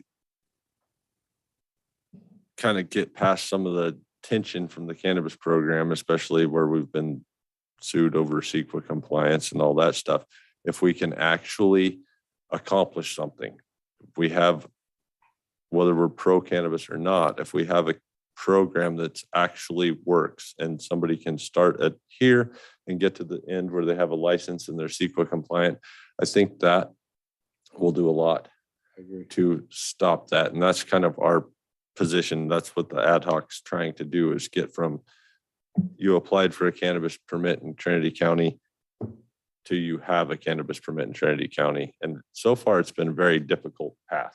So anyway, I think that's So one other question, I guess. It appears to be in somewhat, well, first of all, when it was formed, Jeremy formed it as a loosely formed ad hoc with no end in sight, which is, if that's the way. I fully agree with that statement. Did you not? It wasn't loosely, it was Well, not, for well, the I'll say. purpose of the transition, Sure, okay. pre-CEQA to post-CEQA. Yes. So do the participants, and I get the feeling from some of them that they're feeling much better about the ad hoc committee in the last month or so. I don't know if it's because Sean's came on, he's the next layer of answers for you guys. And, you know, now we're starting to do some site inspections, and I guess Lake's on the ground here this week. Will that, this isn't exactly an ad hoc question, but will that up the amount of inspections with not just our people, but Laco being on the ground? And how many people do we expect? you're gonna have 'Cause I 8 think- people. I think between Helix and Laco. Sean's Yeah. here, he can It'll report on that. definitely increase the amount of inspections. We're gonna have multiple teams in separate portions of the county, so that will move forward. So is any, well, I guess Sean would be one of them. Sean's here if you had questions about the teams and how many people and where they're gonna be going. He's here. He can answer that for you. Yeah, no, I was just gonna ask him, I guess you're the only one here that goes to, as a public member, to the ad hoc meetings. Do you feel they're getting better, they're getting worse, getting the same? Are you finding better results? I'd just as soon not have public comment on reports out because I wouldn't allow it before, but it's a door we don't want to open. Sorry, John. I didn't see that. All right. With that, I think that's a plenty thorough report out. Before we move into county matters, let's take a 5-minute break and come back at 10:45. We do 5-minute breaks or We're doing 5. That's actually 6 You because I do said 10, you get lost. I need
Come on, man. Jeremy knows how to wheel it.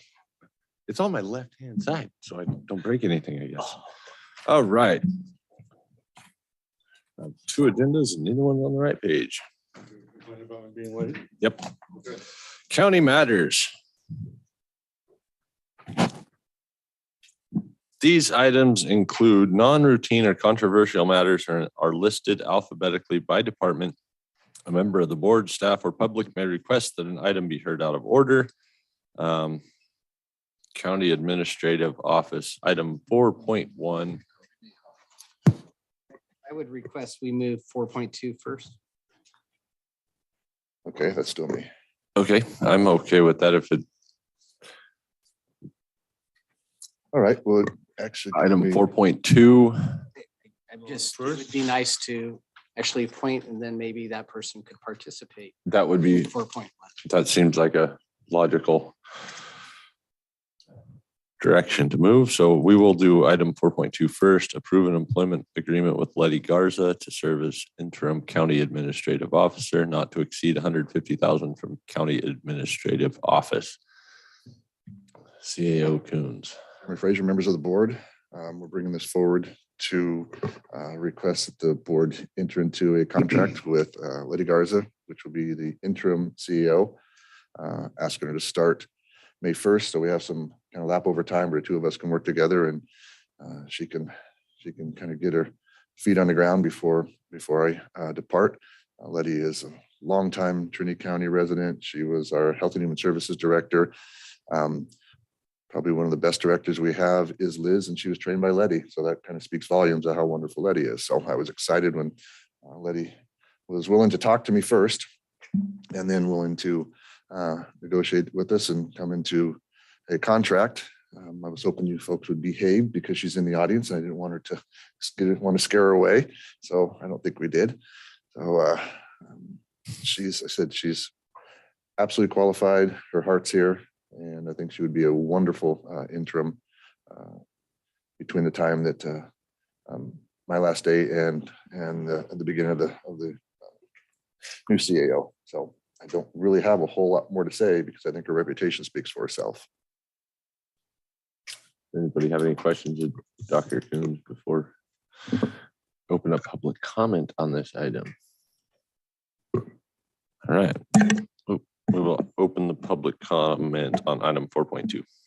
John Brower from Junction City, wholeheartedly in support of Letty being appointed to this position. I think she's familiar with the challenges facing our county government, and she did run a really tight department, possibly the best performing department in the whole county for a long time. I think she's up to the task. Certainly wish her luck. Any other public comment from the room?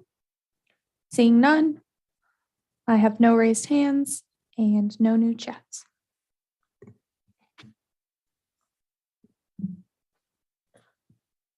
Well, for discussion, I would move to appoint Letty under 4.2 as interim CAO. Okay, so further discussion. I just want to, not that I think this is in jeopardy in any way, but I want to throw all my weight behind Letty. I worked with her for years. She's what a leader should be. And I've been very impressed with her through the whole time period. Her personal life story and her professional life story are stuff that movies are made out of, I'll say. But I just looking forward to working with her, and I really appreciate you wanting to take on this challenge. We're lucky to have you back. Yes, welcome. I'm not seeing a lot of further discussion. Okay.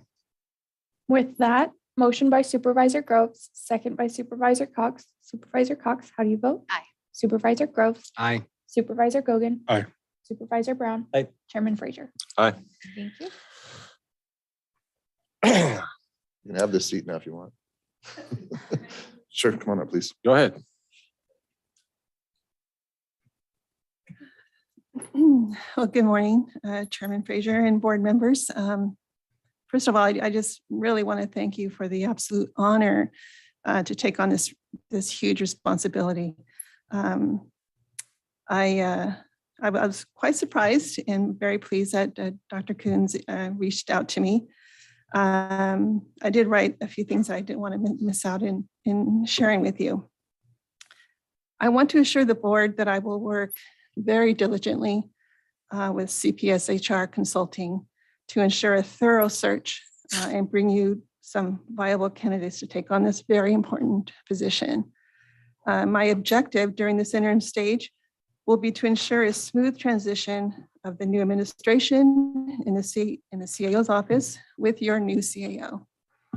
I will enjoy working with the many department heads and county council that I am very familiar with during my 10 years as a manager and director of health and human services, OES and veteran services. I know there are some new faces in some departments, and I look forward to working with them. I want to provide them the support and advocacy that they deserve. Above all else, I look forward to working with each of you and to provide you any guidance and support you may need while you serve the constituents in your districts. I know we are approaching a close of a fiscal year and entering fiscal year 22-23. My familiarity with the budget process while being CFO at HHS for 14 years will be a benefit, since I understand the dynamics of federal and state funding, along with the needs of county general fund. I've worked with the auditor Bickle and financial consultant Craig Goodman for many years. I do understand there are many, many elements to this position as interim CAO, and I appreciate the opportunity to work alongside CAO Coons prior to his departure in May. Once again, I just really want to thank you for this opportunity, and I look forward to becoming a public steward to Trinity County again. So thank you. Thank you. All right. Moving on to item 4.1. Discuss and or revise the board's priorities for Trinity County. CAO Coons. Okay, this is round 2. I thought this was kind of a simple topic, but it kind of snowballed and became much more than just a simple topic. Again, what I was kind of asking from direction of the board when I said set some goals. I know we have the strategic plan that we're wrapping up, and that's going to kind of take the broad brush of where the county is going to go over the next 3 to 5 to 10 years. It'll establish our mission plan. It'll set some wants and some hopefully priorities in different areas. But what I'm really asking from this one is, again, I think I oversimplified, is what filter does the board want this seat to review when funding comes in, when it's important for staffing and hiring? What filter does this board really want this position to view that through? And for the last 5 years, it has been cannabis, and we have put off hiring in other departments. We have utilized staffing from other departments. We have pulled a lot of resources to put our energy into cannabis because the board has felt that is an economic driver and something that was established and needs to be continued. But I do see from this seat, this year will probably be the worst year. Next year is going to be one of the best years for cannabis. I do believe that. I know I always seem over optimistic about it, but we just got some information from the state that they're going to be changing how they're issuing provisional license, where they're going to require true CEQA in process, not just saying, well, we're reviewing CEQA. The county is going to have to show that we're doing CEQA in process. And to do that, you have to have a certified EIR. We're the only county that has a certified EIR. So the other counties are really going to be scrambling. We're going to go from a couple years behind to a couple years ahead in just a year. So I do see next year being a great year for cannabis. And I do see it with a new director and things moving forward, and the staff we have that's really dedicated and have passion for it, that when we get through these Appendix Cs and we settle on a number that the industry can sustain, I do see cannabis becoming less and less of a frontline. I don't want to say burden, because it's not a burden, it's a issue. Yes, better word. So as that transitions, I would like the board to direct this office rather than this office say, okay, now cannabis isn't always number one. I think I don't want this. I don't want that to become the issue. I'd like to see the board direct as where it's filtered to. So, and I doubt it's going to be, well, we need more streetlights, whatever. I think we're going to get roads, and we're going to get broadband. We're going to get things like that. It's nice to say development, but if we say development, then that means general plan, because to get the development we need here, we got to complete that general plan. So is that going to be our new priority, to get the general plan completed and move resources to that? So that's what I was really trying to aim towards from the board, is those things that you can filter through. Yeah, there are a lot of things. The general plan is going to be development, economic, housing, that kind of stuff. Roads are going to be, there's tentacles from each one of them. But where does the board see the next or shared priority? All right. Anyone want to jump in here? Do you want me to start out? I could jump in. Well, it's more comfortable that way, I guess. We'll start with Jeremy. What are your priorities moving forward? State of the Union. Yeah. I mean, yeah, as Richard said, cannabis is essentially 200 plus small business owners that are all scrambling to stay afloat for another year, either to get through the hurdle of the licensing issue, or because the industry as a whole in the state of California is having cost issues, or whatever you want to call it. If there was any other industry that was having 200 businesses, in dire condition based on either CEQA or the county's process and ability to process all the applications, I think, it would be, and it wasn't cannabis, it would be not to say that it's not a huge uproar, but I think it would be treated a little bit differently. Not to say that the county hasn't done everything it can do with all available resources, but I don't think it's time yet to say that there's another bigger priority necessarily, as far as small business owners and a rural county goes. The general plan is, connected to that in many ways. And I don't need to go into all the details, but it hasn't been done since the 70s. So, this is a long time coming. This isn't necessarily something that other previous boards were able to accomplish. So the fact that we've gotten it this far along, have consultants doing some of the boots on the ground inquiries and all of that, I think is really beneficial. I think those are, besides filling the staffing requirements of the departments, the department heads and other staff positions that are open, those I think are two of the biggest issues. If the staff is full and those cannabis and the general plan continue to move along, I think it's going to work out a lot of the contentions that the public has and communities across the county have. Everyone always talks about economic development, but I think, we have yet to see something come out of a strategic plan or a third-party consultant that can assess from an outside perspective what the county's potential is for economic development avenues. I think there's lots, but I think it's challenging to really identify them and get everybody on the same page and supporting that it's actual feasible opportunity. But for example, TOT tax. Our TOT tax is the cheapest in the state, 5%. It brings in $200,000 to $300,000 every year. Why can't we just convince people that it should be doubled to 10% and match most of the state of California and pull in another $300,000. Like a very simple process. It doesn't take money from people in the county. It takes it from visitors into the county.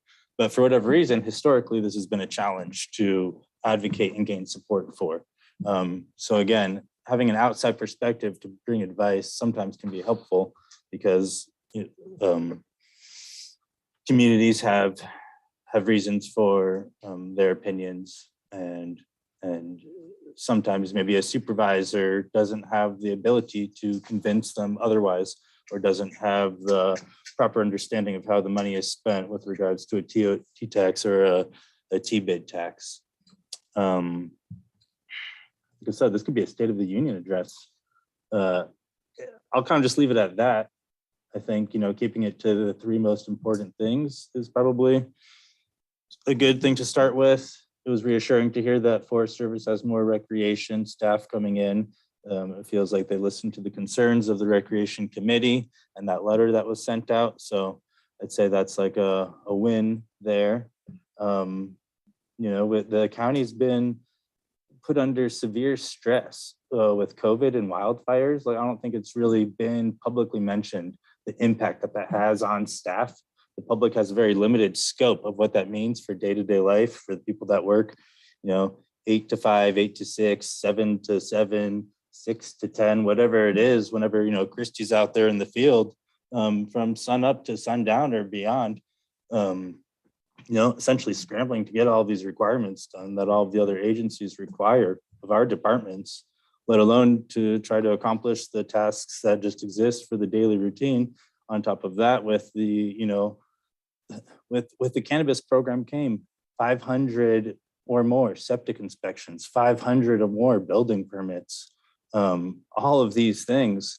No one, I think, really appreciates the amount of time and staff and pages of paperwork that it takes to accomplish this. And so to couple all of those things in the last 5 years with COVID and wildfires, we're just lucky that we haven't lost all of our department heads and all of our staff across the board. So I just, I'll stick to those three main things and I'll stop my filibuster. All right, well, I'm going to look at council for a second here. I was kind of going with this as a discussion item. So hadn't planned on opening public comment on this item until after the board discussed it. Do you think I should open public comment or not? I was just looking at the agenda and So it's discussed and revised, so it's potential for action. So it does need to be opened up for public comment. I would recommend having the board provide their input before the public, so the public actually has something to respond to. Okay. Otherwise, they're talking in a vacuum. all right, thank you. I just wanted to clarify that before I got myself in trouble. And with revise, I would ask, that kind of implies that there's a specific current thing. Is that just based off of Richard's verbal? Well, it's assessment? the revised, possibly revised direction to the administrative office, because right now the direction is cannabis is a priority. The only priority. So Supervisor Gogan. So with the $3 million plus that we've got to staff our cannabis program, I'm hoping in the next year or so we will see what I would call a normal or close to normal cannabis program in our county. It's the one that's moving along much smoother than it has in the past, and we can get on to what I would consider just normal county business, which we haven't done certainly since I've been on the board and prior to that. And it's certainly the challenges of cannabis has held up the rest of the county in many ways. That's been negative, but we do have a bunch of money, and I hope with that money comes the permitting and the licensing of all who want to get into the licensing program here in Trinity County for growing cannabis. So if that becomes a normalization, I'd like to, first of all, ask that we have a fee study. I think we've been lacking that for for a while. I think it's important for our county to have that. And I do think with Letty coming on, having her financial background, it'd be very beneficial for us. I would also like to, touch on the TOT tax. I think the last time it was brought forward, we had some hotel owners maybe get in the way of passing that. I think we should make this a priority to get that on and get that passed. I think it should be a goal of us to make sure that happens. We're talking about, $300,000-$400,000 in income here. It could be more. A lot of people came to our county during COVID and will come back. And as Jeremy said, it's not a tax to anybody who really lives here in this county, unless your wife kicked you out that night and you need to get a hotel. So it should be easily passed. I think when we put it up again, it gets passed. That's more money for the county that we could desperately use, especially promoting the county. As far as the general plan goes, I think it's going to take its own course. It's going to be a while. I think that every time it comes up, I think Keith kind of puts the right parameters around it. It's going to be a while. And everybody should know it's going to be a while. We're working towards it. The strategic plan, we've had a few different types of meetings about that. And honestly, is it the jobs or the housing or the jobs, or broadband brings the jobs, which brings the housing, is the chicken or the egg? It's a really tough thing to put your finger on. And we as a board are going to have to kind of work our way through that. But I don't think that's a easy question to answer. And it needs to be answered, but I think it's a tough question. What is first, the chicken or the egg, jobs or housing? What brings what? And we have no housing, so it's hard as it is. So, those are things I'd like to see addressed with our new interim CAO, and also get to have I am not a micromanager of departments, nor do I ever want to be. So I would like to see, and I don't think the lady wants to be, unless she wants to be a micromanager of departments, but it would be good to have the department heads give a comprehensive report to Letty, who gives us a bi-monthly comprehensive report on how those departments are doing, what help they may need. How close are we to getting this cannabis thing settled and it being normal business in Trinity County? Are we still a long way off? Just the things, just informative things that what departments are going up, what's going down, and what could we do to help them? Staffing or just getting behind them. I think those things would be very important for this new board and our new CAO. That's it. All right. Well, I did have a couple of public meetings, and I expressed to people, it's like the idea was like, if we have any spare money or anything, what do you think it should go to, and what areas of the county should we concentrate our personnel into? Number one answer I got was roads. Number two was public safety.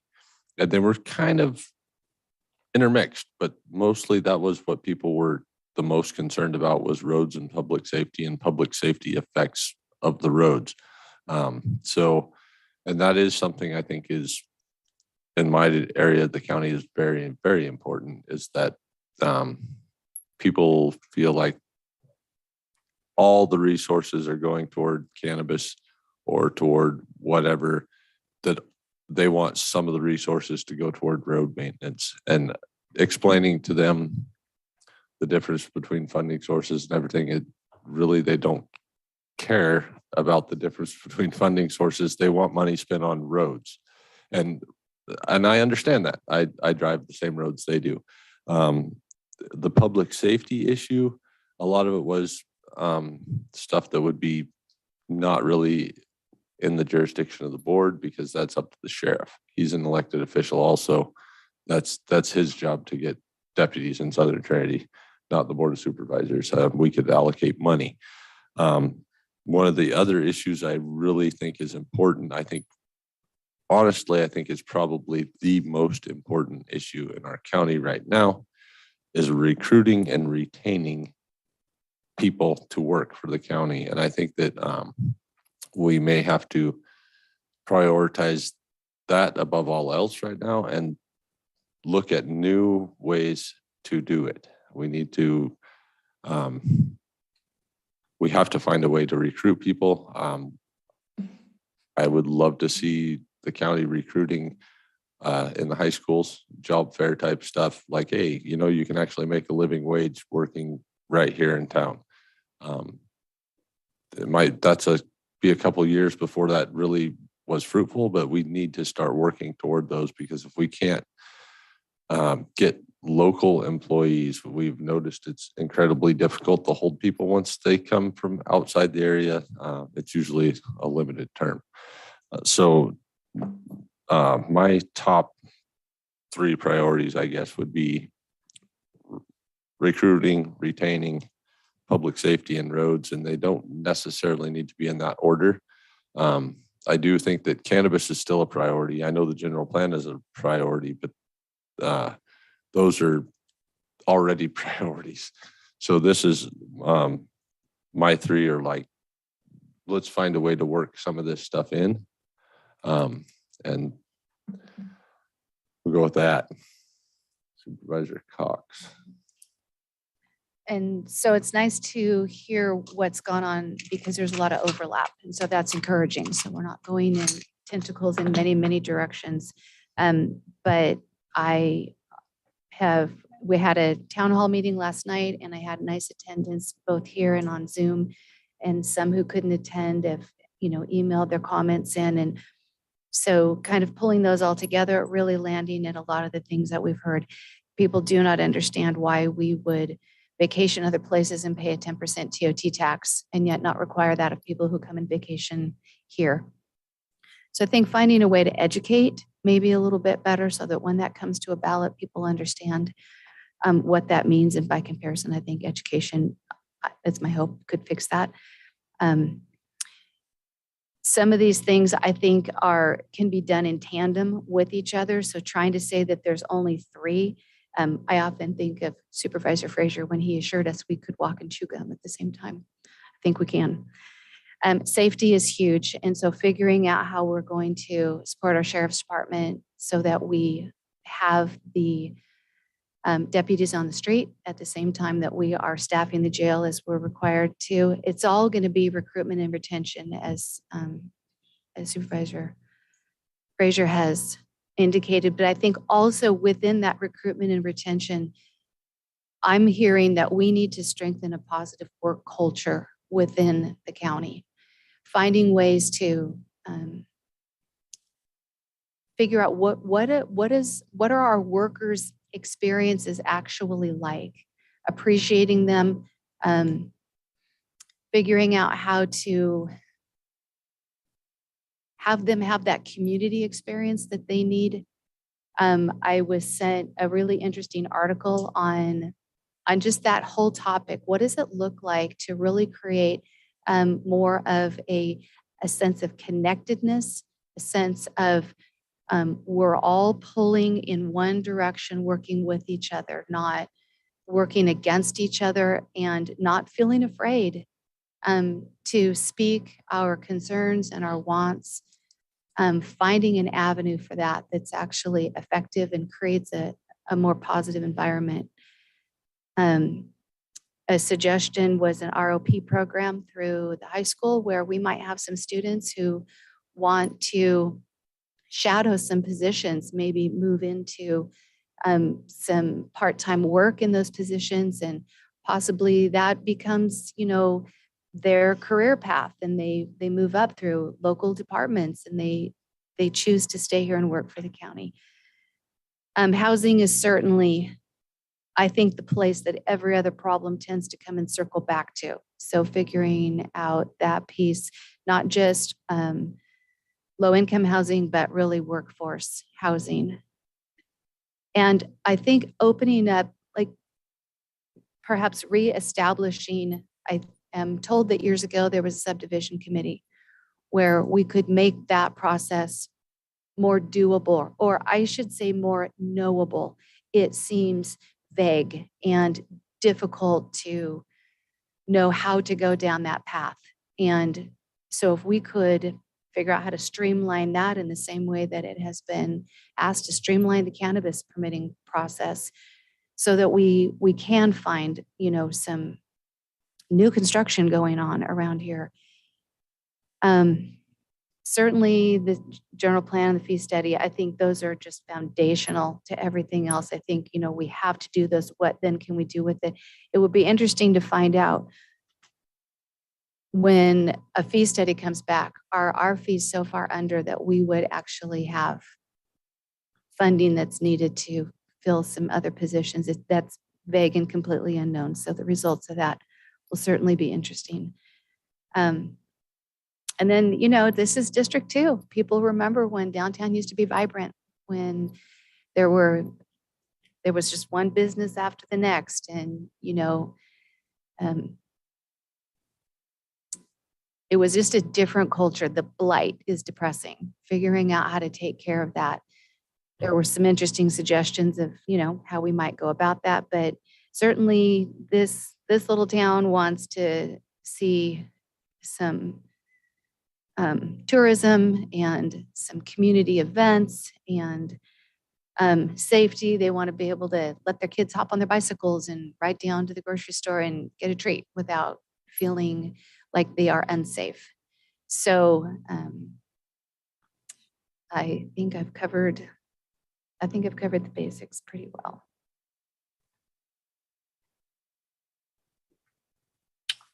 Supervisor Groves. All right. Well, all of the above. So just a little, me and Supervisor Morris were the last ones to attempt a TOT. And I will say that we fought hard for that and went out and campaigned. And we did get almost 60% vote. So we didn't make the 66-6, but we did better than anybody else. But my suggestion for people who are interested in that, say if it's Liam or Jill, whatever, is just to put it together and bring it to the board and make a commitment. I will say one of my problems that we faced was we had 2 board members that were, and didn't campaign for it. I mean, it has to be independent. The county can't campaign for it, but that's available to do. And I don't, staff shouldn't be working on that. That should come from us. Could that go on sorry to interrupt, could that go on the November ballot, county council? I believe you have time for that. Yes, you would have time for that. Yeah, it would have to be quick, but yeah, there is time to do that. And then, the first decision that whoever is deciding this, me and Supervisor Morris decided that the previous times it had failed in a general, just going into the general fund. And as you go out there, a lot of people don't trust the supervisors that we're gonna, General fund or the general election? No, general fund. Okay. So the first 2 failed, didn't get the 50%. So we made a choice to go and give it special. So we were giving it to fire districts and we were hiring a deputy and, part was going, but you have to get, there was more trust there, but you still have to get 66-6. So that's the first hard question that you have to face in that. And 66-6 in this county is tough to do. But yeah, you would have to work fast and then, put together a campaign and have a group of people to go out there and try to get support. And it's kind of a big deal, but it's a big commitment, I guess what I'm saying, but probably worth it. But back onto Richard's question, I think when we look at it, planning and cannabis, we kind of keep just thinking cannabis in this, which is, of course, still the number one hindrance and potential and all these different things for us that we have to get through. But if it comes to housing or getting buildings done or getting subdivisions through, this is all planning. And so planning has just been dropped off the face. We have subdivisions that I believe are at 8 and 10 years old that were proposed and still sitting on the shelf. The subdivision committee was more to not oversee, it was a process where different agencies and the supervisors got to look at what was proposed. But what we need is to have staff to process these things through. And so, for example, we'll discuss on the 3rd, but when it came to discussing having CUPs for retail cannabis, it was like, well, maybe that's a good idea, but we can't get one through for 3 or 4 years. So then it becomes, we can't do things because it's not practical to do. And that's what's happened to subdivisions. We just don't have staff. So not only is it cannabis, it's the whole planning division that never has been rebuilt after the 2008. And to me, that has an extremely high focus to put those together. The sheriffs, and again, these all intertwine. I'm just trying to be a little more specific. The sheriff's department's pay, I think, is an issue that we're going to have to face somehow, and to keep and retain quality deputies and keep them here and just not be a training ground to move them out. That's a frustration in the community. Of course, roads, you know, I probably get more complaints over roads than anything, and I'm sure Dan does. But I think one thing that we didn't really hit on, and we kind of did through public safety, but our interaction with the Forest Service and CAL FIRE and the work to prevent forest fires catastrophic, because at this pace, you know, we won't have to worry about forests in 5 years. I mean, this is critical now. I was just doing the numbers, and in 3 years in Trinity Center, we are deficit 100 inches of rain. I mean, think about it. That's like as tall as this roof of rain that we don't have. And so there's a new reality, and there is great potential out there that this has national interest, this has state interest.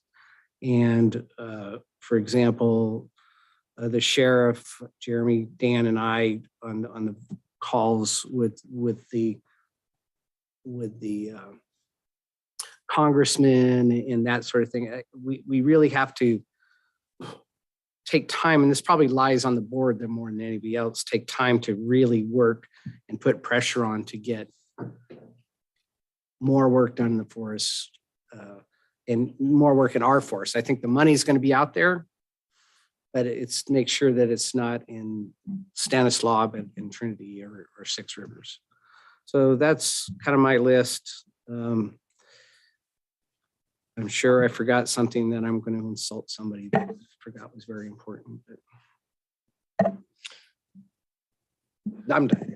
All right, well, we will open public comment on this item and see what the public here has to say. And Daryl Forthen from Weaverville. I'd almost like 2 bites of the apple because I want to report a little bit about what's going on with YouTube. This meeting is on YouTube right now, live, like it always is, even though my equipment's not here. So, but when I talk about priorities, I think a couple of things we need to kind of remember and think about. Most of what you guys have said, I think, are all valid, reasonable things to talk about. One of the things that we kind of we always forget is that about 25% of the people living in this county are 65 and older. They're retirees. They have incomes coming with them, and they do not impact the system that much. I mean, they may need to go to the hospital, but when they do, they pay for that. And so they're not utilizing the systems to the same level. So I think we always want to keep in mind that we have a significant retirement community that we should be thinking about as time goes on. The other is you guys have all mentioned broadband. one of the issues we have with broadband, besides getting it to the house, is regional reliability. If you have broadband in your house and you use it for YouTube or Facebook or email or whatever, and it goes out for a few hours, no big deal. But if you're an employee working for somebody else in another place and you need broadband to get to your system, basically without that reliability, you can't do that. So what we have is people that might be able to live here and probably have reasonably good salaries already, really can't be here because they can't reliably know that they can do their job every day. And so beyond just what's happening in the county reliability, we need to be spending time with places like RCRC and CSAC and making sure that the internet system regionally is strong. So there are alternative access routes, for instance, so that right now, most recent outcome we had was a failure down in the valley someplace. And if all of our internet feeds are running through that same system, then everybody's down, even though you might be using Compare or Velocity or Frontier, but you may be down no matter what. So we need to think a little bit more about that from the standpoint of it needs to be here, but it also needs to be here reliably with redundant systems and that sort of thing. So I could spend probably a half an hour talking about TOT and why it works and why it doesn't. You know, we've put it on the ballot a couple of times. We try to do a T-bid, strong effort. If you're going to try to do a TOT, you really need to get some kind of a support community. Where we've been successful is the hospital tax, for instance. There was a group of people that actually went out and sold that. And so if you're going to do a TOT, you need to get more than just the board saying, let's put it on the ballot. Because when that happens, Trinity County votes no on tax. So anyway, out of time. Thanks. Thank you. Any other comments from the room? Seeing none, we will go to Zoom. Veronica Kelly Albies. Good morning, Veronica Kelly Albies, Douglas City. I ditto everything Darrow just said, but I would really like to have us start looking at the general plan and moving forward on getting that done. It's going to be a long process, and simply pushing it back is not really going to work in the long run. It is supposed to be the backbone of everything that we're doing in the county. However, we tend to be building a lot of things that may be affected down the road when we finally do get to the general plan. And I'd rather us be in a good position of this is the backbone, let's build on this, as opposed to, okay, now everybody switch everything that you've been doing for the last several years because we didn't have an updated plan.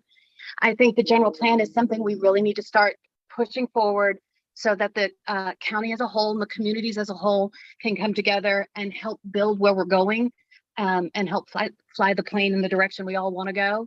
And I think that's a very important thing to start taking a look at. Thank you very much. Thank you. I'll give you the bottle of wine later, Veronica. Lisa Wright. Thank you. Good morning, Chair and Supervisors. I didn't know we had this opportunity, so I just happened to be still on. I'd like to echo much of what Supervisor, oh, you threw up that big, it's not that big. I'd like to echo much of what Supervisor Brown had spoken about cannabis. Literally, take cannabis out of the phrase and we have hundreds of small businesses and a lot of families that are involved as well. And really, what other economic development opportunity does Trinity County have of this size and magnitude? So it's very, it's very disappointing when people come out to enlarge carved out areas where it's disallowed, yet they certainly want to take advantage of the general plan update, for example, that's almost entirely funded by the cannabis farmers. General plan, incredibly important. I think the farmers have been unduly burdened with paying for it, and they don't get any kind of respect or accolades from the side that really is clamoring the most for the general plan update. So, some kind of bringing together of the community on these topics, particularly regarding the continued criminalization of legal farmers, I think is very important to the overall health of the county and just the relationships of people. So I'd like to see some more leadership in that regard from our board. I will tell you that Ad Hoc is incredibly important right now. There's a lack of communication that we're experiencing from the new cannabis director. They are our conduit to trying to get things done to move this program forward.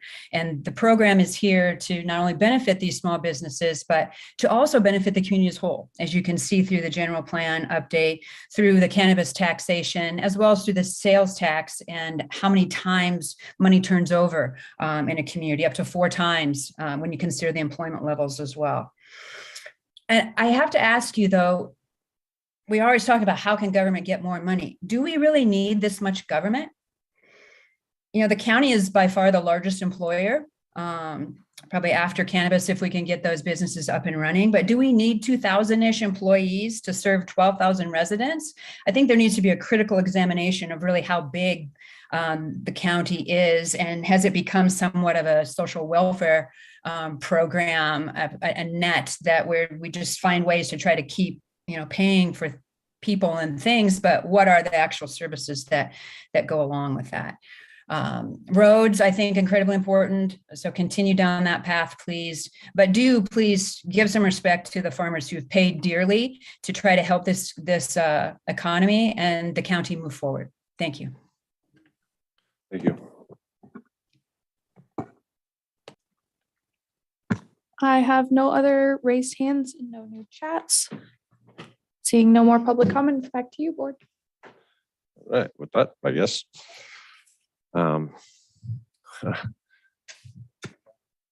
You got it.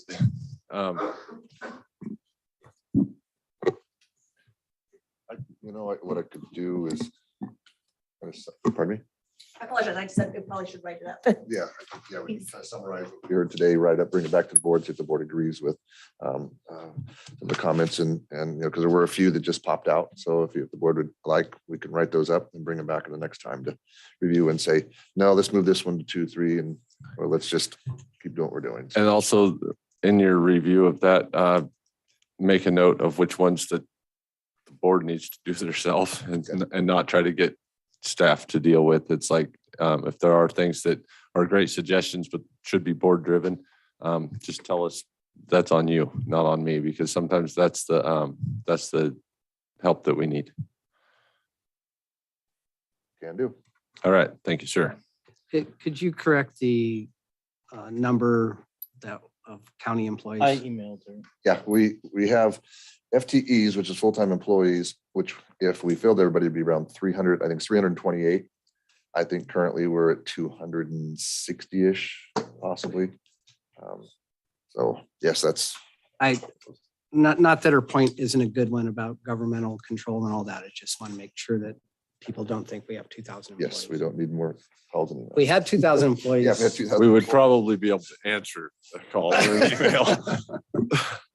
And I just confirmed the request after hearing all of the comments, but add the request that if the general plan consultants could do a briefing at the next or following board meeting. Okay, didn't What's that?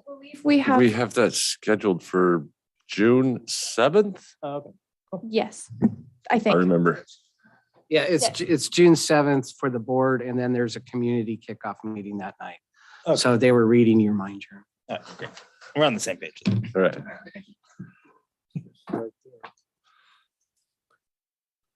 Mr. Chairman, Yes, sir. this is not a public comment on anything you're talking about, but I am in fact basically putting Zoom on YouTube. Zoom on YouTube. But what I will tell you is that listening to that at home, which is what I've been doing, when I was filming the meetings here, I had my own cameras were picking up the audio in the room. And so I was sending out to YouTube a good audio feed. When you guys are here, if you can't hear yourself in those speakers, the people can't hear you on Zoom. Okay. Okay, so to keep that in mind, because as I'm sitting here talking, I can hear the speakers. And if I can't hear them, then because the only audio that's going out to Zoom is coming off your mics. If I'm back here, if I'm over here someplace talking about it, they can hear, you can tell somebody's talking, but you can't really understand them. Hey, Dara, I have a question. how come people, yeah, how come people prefer to listen to the YouTube as opposed to signing on to our Zoom? Well, I don't know that they prefer it. What happens, and I would like to have a little conversation about that. What I typically get is, I think there's probably about 15 or 20 people on right now on YouTube. There's probably more than that on Zoom. So I don't think they necessarily prefer. I think what the YouTube thing does is that's up there so they can look at it anytime. Typically what I'll see is maybe 15 or 20 people watching during the meeting, but between then and the next meeting, I'll maybe have 150 people have actually looked at it. So people are actually going online and listening to the meetings. And I think you guys are doing that too. I mean, I hear all the time, people say, well, I went back and checked. I know what they're doing. They're going back to look at YouTube to see the meeting. So I think it serves a different purpose than the Zoom does. So I think it's valuable. And a lot of compliments on it, but just be paying attention to the fact that if you can't hear the speakers, the public out there can't hear you. So The public on Zoom. it's on Zoom, right? Yeah. And Now he's using, now on YouTube as well, because what I'm doing is recording, I'm putting the Zoom meeting on YouTube. So when I started doing that here and I realized I could do it here and it didn't matter where I was at to do it. So now I can actually not spend all day here watching. I can have the meeting going on YouTube without having to spend all the time here. So thank you. Is this the first time? thank you, sir. Darryl? This is the third time I've tried it. This is the first time it's been 100% successful. How did the other ones go without us knowing? Or Well, planning what commission happened, because I'm recording the meetings here as well with these cameras as a backup, Mhm. so that if the internet does fail, I can still put the meeting up. So in those past times, I got people were trying to use it, but I wasn't getting a good signal for a number of different reasons. And so they, weren't there. But I basically, at this point in time, what I'm doing, I'm recording the meeting so I could put it on YouTube if I need to, even if what I'm doing right now fails. But it doesn't need to fail. I mean, it should work just fine. Because she changes the cameras and that kind of stuff. And so it's like everything that we need there. But if they can't hear you, then that's going to make it tough, because like I say, my cameras are picking up the audio in the room, whoever's in the room, regardless of whether you're on the mic or not. So in the past, when I was sending a better audio feed out probably than we are out on Zoom. So. Thank you. We will try to use our mics. All right, moving on. Human Resources, item 4.3.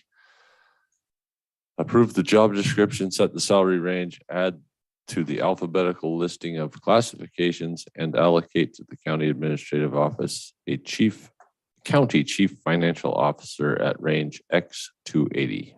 Approximate cost and salary and benefits per month for a county chief financial officer at A step is $13,821. Hey, good morning. This is Shelley Nelson, HR Director. Can you hear me okay? Yes. Okay, great. So Trinity County will be moving away from using a fiscal consultant for countywide budget management and development. And the task of creating and auditing the budget, will be falling completely on the administration office. And for several years, the county has been utilizing a consultant. The county administration office has requested that a county chief financial officer classification be developed and adopted, which I've done and I'm bringing to you today. So with the creation of this, the county would bring these tasks and utilize these funds in-house and perform the entire budget creation with the administration staff.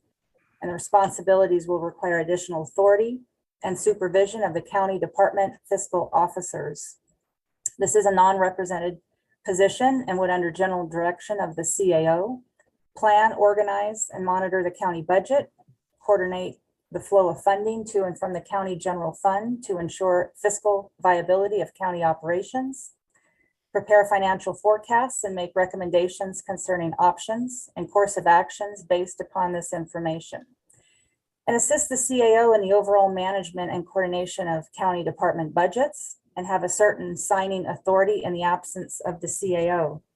And I think it's important to keep in mind that the CAO, per their job description, has the responsibility for the development and administration of the county budget. It's not their sole responsibility. This particular position would assure, and I think it would be prudent to have someone with the education and the experience supporting that department, as well as the county and all the different county departments. So we appreciate your consideration. Anybody have any technical questions? Yeah, how much do we pay for the budget consultant?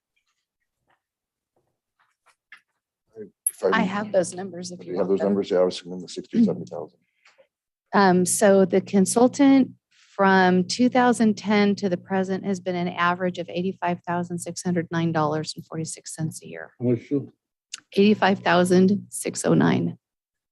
Craig, huh? So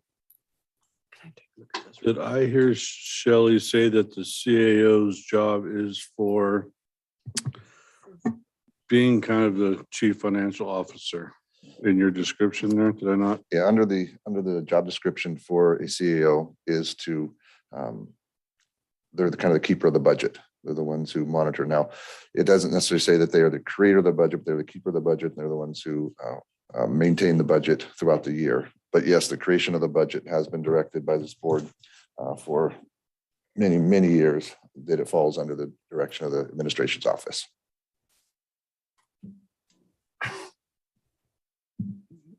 Technical questions?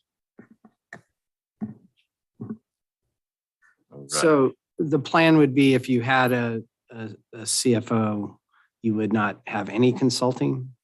Yeah, that would be how, moving forward in the future. And the way I kind of looked at this was, one,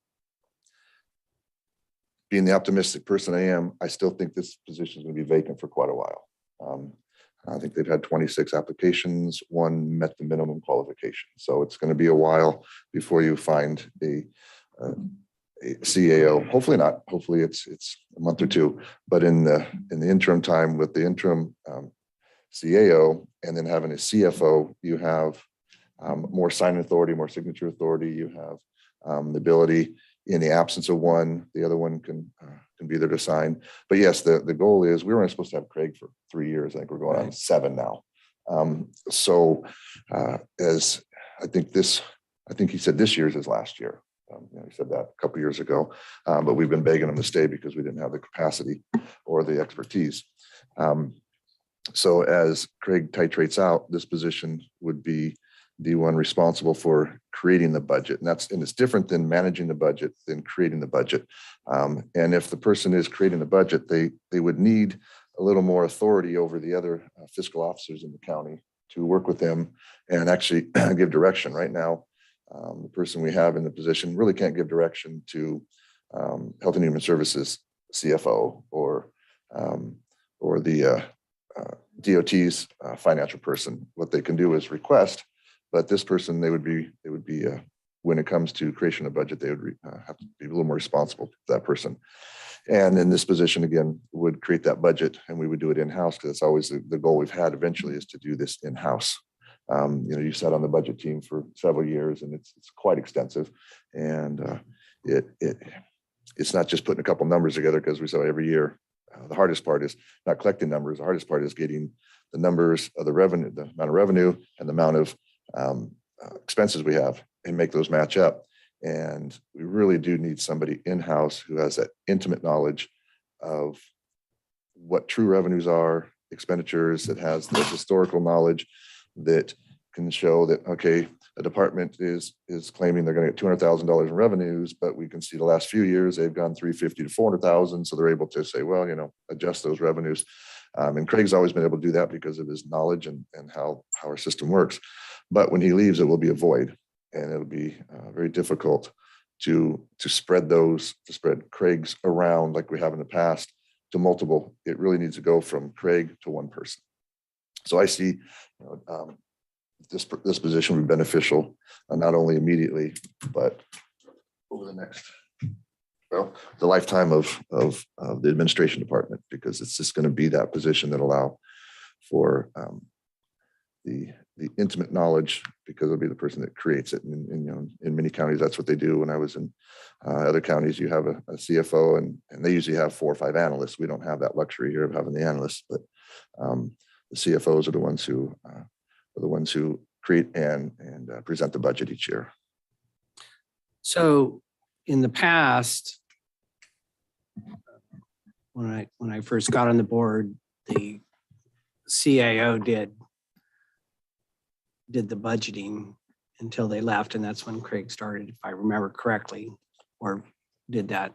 So would this make it easier to hire a CAO that wouldn't have to be super strong in budget processing? I would think, and it would also free the CAO up during the budget times to not have to be so intimately involved, as I've been in each time where I sit in every single meeting. And when we meet with everyone, it's good knowledge, but when we have other things going on, it would allow the CEO to step out, and the CFO would be the one who is involved the whole time and could report out. And that's a person that would report to the board on intimate budget stuff, because they're going to have that knowledge. And one last, sorry guys.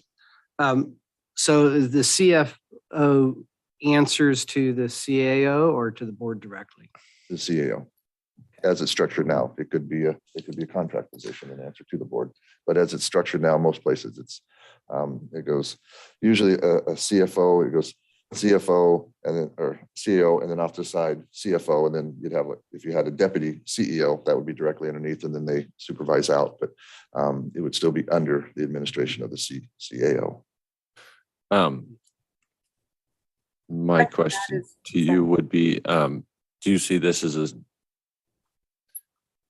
building block or something so we could start training in-house for a new CAO when we have one that's stepping down? Would this be a position that we're building somebody up to take that position? Or sometimes they do, but you find that accountants don't want to be a CAO, but they do like the CFO. They're comfortable in that position.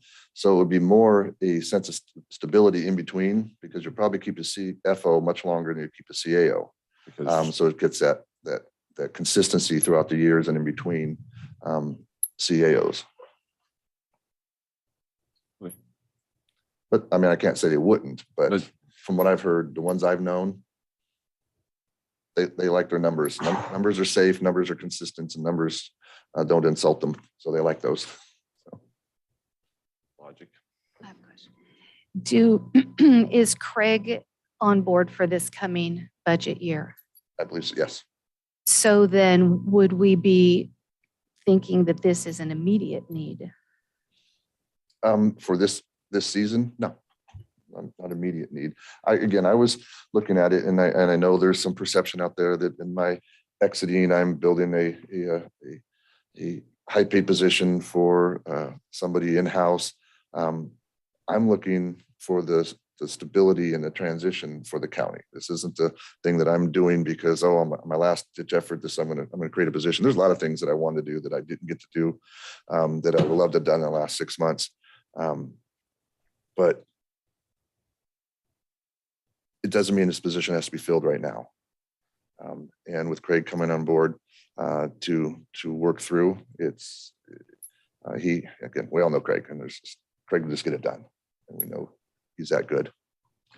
And the current job description, at least under this Muni Code item I looked up, designates that it is the CAO's responsibility for the general budgetary planning to the county.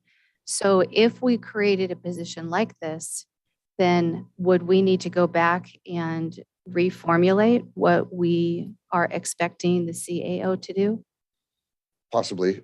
I read it as the CAO's office is the one that's responsible for the administration of the budget, and because the CFO is under the county administration, they would be kind of hand in hand working together. But again, that's up to the board if they want to change some of the job descriptions. So it says CFO is budget creation, CEO is managing and making recommendations to the board about the current budget that is in place. Because that's really even with Craig being here, he's the one who creates the budget. And then our office, we manage it and we monitor the expenditures and the revenues and make the recommendations to the board of how it should be spent, how it shouldn't be spent. But the creation portion of it has always been since I've been here, an outside vendor. And if we did have to revise the job description of the CAO, because now we have a CFO taking over this responsibility as stated, I mean, that's a lot of weight of responsibility, would we not then? I mean, we just changed our budgetary allocation for what we're willing to pay a CAO. And so now there's what I would consider one of the heaviest and most important weights of county decision-making is this. So if that's not there, would we still be comfortable with the amount that we are paying? And if we change that, then we're back in a position of what would we attract? I think there's a lot of weight on this position regardless of the budget creation. I think the budget creation portion, if you hire somebody in this position that is a CPA, they're going to spend their time really just playing with those numbers all the time. The CAO really needs to be that person that can multitask and go from DOT to cannabis to mental health to social services to general services. So you have to be a little ADD to be a CAO because you're jumping from subject to subject so quick that it does make it difficult to turn around and then focus just on dealing with those column A and column B match column C while your phones are. So I don't know that it's, I understand what you're saying, but I don't know if it really releases any burden on the CAO from everything else they have to do. But again, that's up to the board if you want to review the salary range. If you have another question. But I do think it'll help attract because it is a CEOs get nervous with deputy CEOs, but they love CFOs because they know the CFO is there to work with them, and it's a different mindset. Deputy CEO, sometimes you get that competition for board's attention. So would it be fiscally sound for us this year to, with Letty and her financial background and Craig still being under contract, to transition into this spot slowly over the year? And with the proposed pay at $180,000. That's with benefits and all. So Yeah, so weighted salary. So what would we need to put out there for a CAO? Obviously, the CAO did that. Yeah, it's out there. Yeah, we need to be in the $200,000 range. No, I think the salary range you have now is extremely generous, and I think you eventually will land the person that's looking to move to an area like this, because I think it's a good salary range. But if I hear your question correctly, William, are you asking, sorry, Supervisor Kogan, are you asking, those two don't seem to be in alignment. Do people typically pay their CFO $30,000 more than they pay their CAO? That's not happening here. We're doing apples and oranges. The one is. Yeah, we're talking new CAO, new CFO, not old outgoing CAO. Our new CAO will be making more than the one we have right now. I understand that, but unless I'm just remembering those numbers incorrectly, this proposed salary is more. Well, one is full salary, one is CAO at 150 is over 180. Yeah, if you're talking benefits, does it have? But this one without weighted, and maybe I did the numbers wrong, it looks like 165. Shelley, do you Yes. have whatever it is, X at 280, what the salary range is there? I thought it was like Okay, 107 to annual 130. Annual or monthly? Annual, Annual. One. All right, you can't times by 12. We're Yeah. not that smart. 8,400. It's attached, but it's not. It's 84 I too. just have the monthly. Bear with me. I can get it to you in just a second here.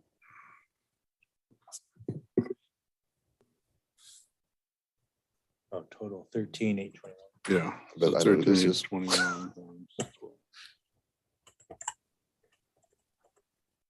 It's Yeah. 101, 108. You waited, right? 101 to 108. No, The Say the again? starting A step is $101,108. Okay, And what would that, depending on where the person was hired, landed in that range, what could it max at? Okay, just a moment.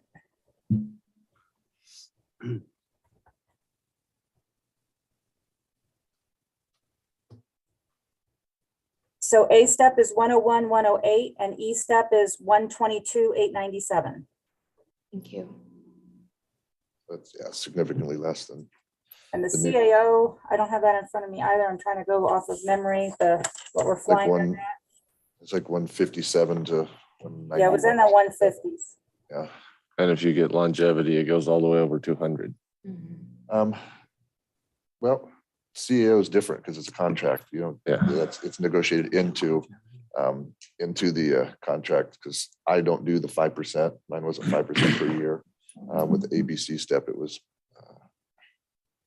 negotiated in the contract 2.5% for over a couple of years. So, but yes, this one would be a 5% per year for the first 5 years.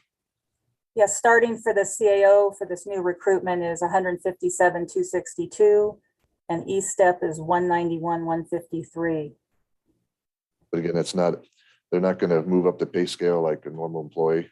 Correct. You have to be negotiated in the contract. If they get 5% per year, or you're going to say the first 2 years, this is where you are, then we'll negotiate 2.5% to the board, or you're going to start them at C step. So it's Yeah. different with the CAO because you negotiate the salary. You don't have to, they may never reach the 191. They may never get off to 157. Really depends on how you negotiate with them. So Shelley, that 157 to 191 was a fully weighted salary? No, that's the salary step, not with the benefits. So it's substantially higher. And the benefits, of course, are negotiated for the CAO. And this X280 that I'm looking at is a fully weighted at 13.8, I think it says here. That's a fully weighted salary. 1321 is fully weighted at a monthly rate. Okay. Just want to make sure that I had that correct. Thank you. You're welcome. Right. Are we done with technical questions? Supervisor Brown, do you have any? I do not. All right, we will open item 4.3 to public comment. Any public comment from the room?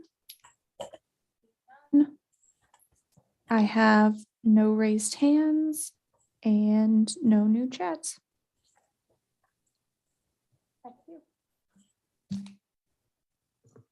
What is with our meeting today? Okay, I guess we'll close public comment, bring it back to the board. We have all these items on the agenda. Nobody cares today, apparently, so. We care. We just talked about it. I'll move to approve the item as presented. We have a motion. I'll second for discussion. All right, motion and a second. Further discussion? So my question is, I sense some apprehension on the board. So we have we're doing one thing, but really it breaks down to two things.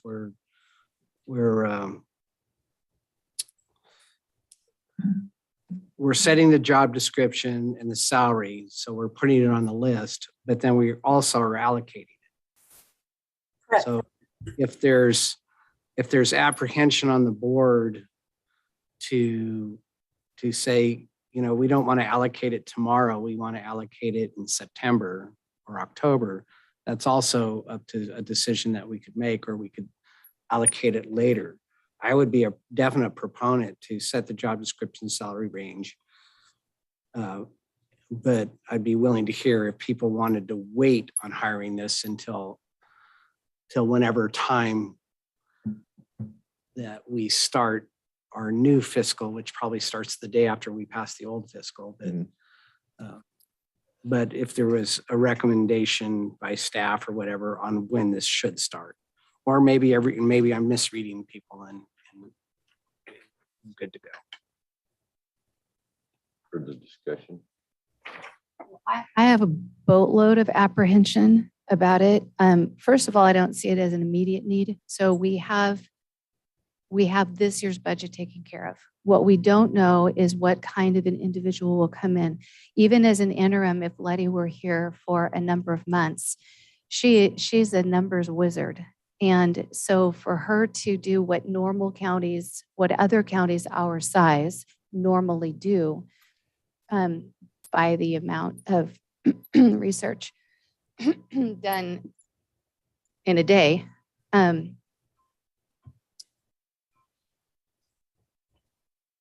the CAO would just work alongside the auditor to create that budget. And if that's the strength of that individual, then even allocating money that I can't figure out, to me, it was a huge leap of faith to raise the salary range for the CAO where we knew it needed to be if we were going to attract someone in this environment today. So to step out on this limb right now, it seems very premature. It seems like we're not allowing space for the person that we bring on board to decide whether that's a strength or a need. And I just can't get on board when we need sheriff's deputies as badly as we do. So I got a little lost.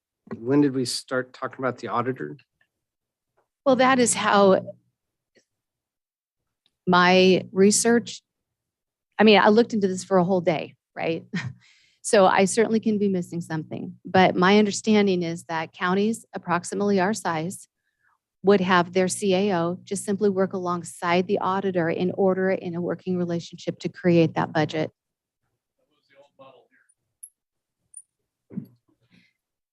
So when we don't know right now if there's capacity for that in the seat that's coming to be. So to spend another $100 and potentially $23,000 on an unknown just does not seem wise.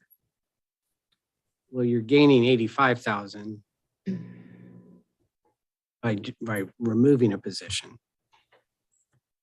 But not this season, correct? No, not this season. That's why I suggested that maybe in the fall, but I mean, it's not. Yeah, I mean, I understand the give and take of it. So I guess I would lean towards train of thought there that we have Craig under contract, I guess an average annual salary of $86,000. I think it was. Some years, I guess more than that. And we do have Letty coming in with great financial background. And we also are not quite sure who will be our next CAO and what their background will be. And my feeling is we don't need to jump into this right away with kind of having our bases covered with Craig on board for this fiscal and budget year coming up. So I would, those are my comments.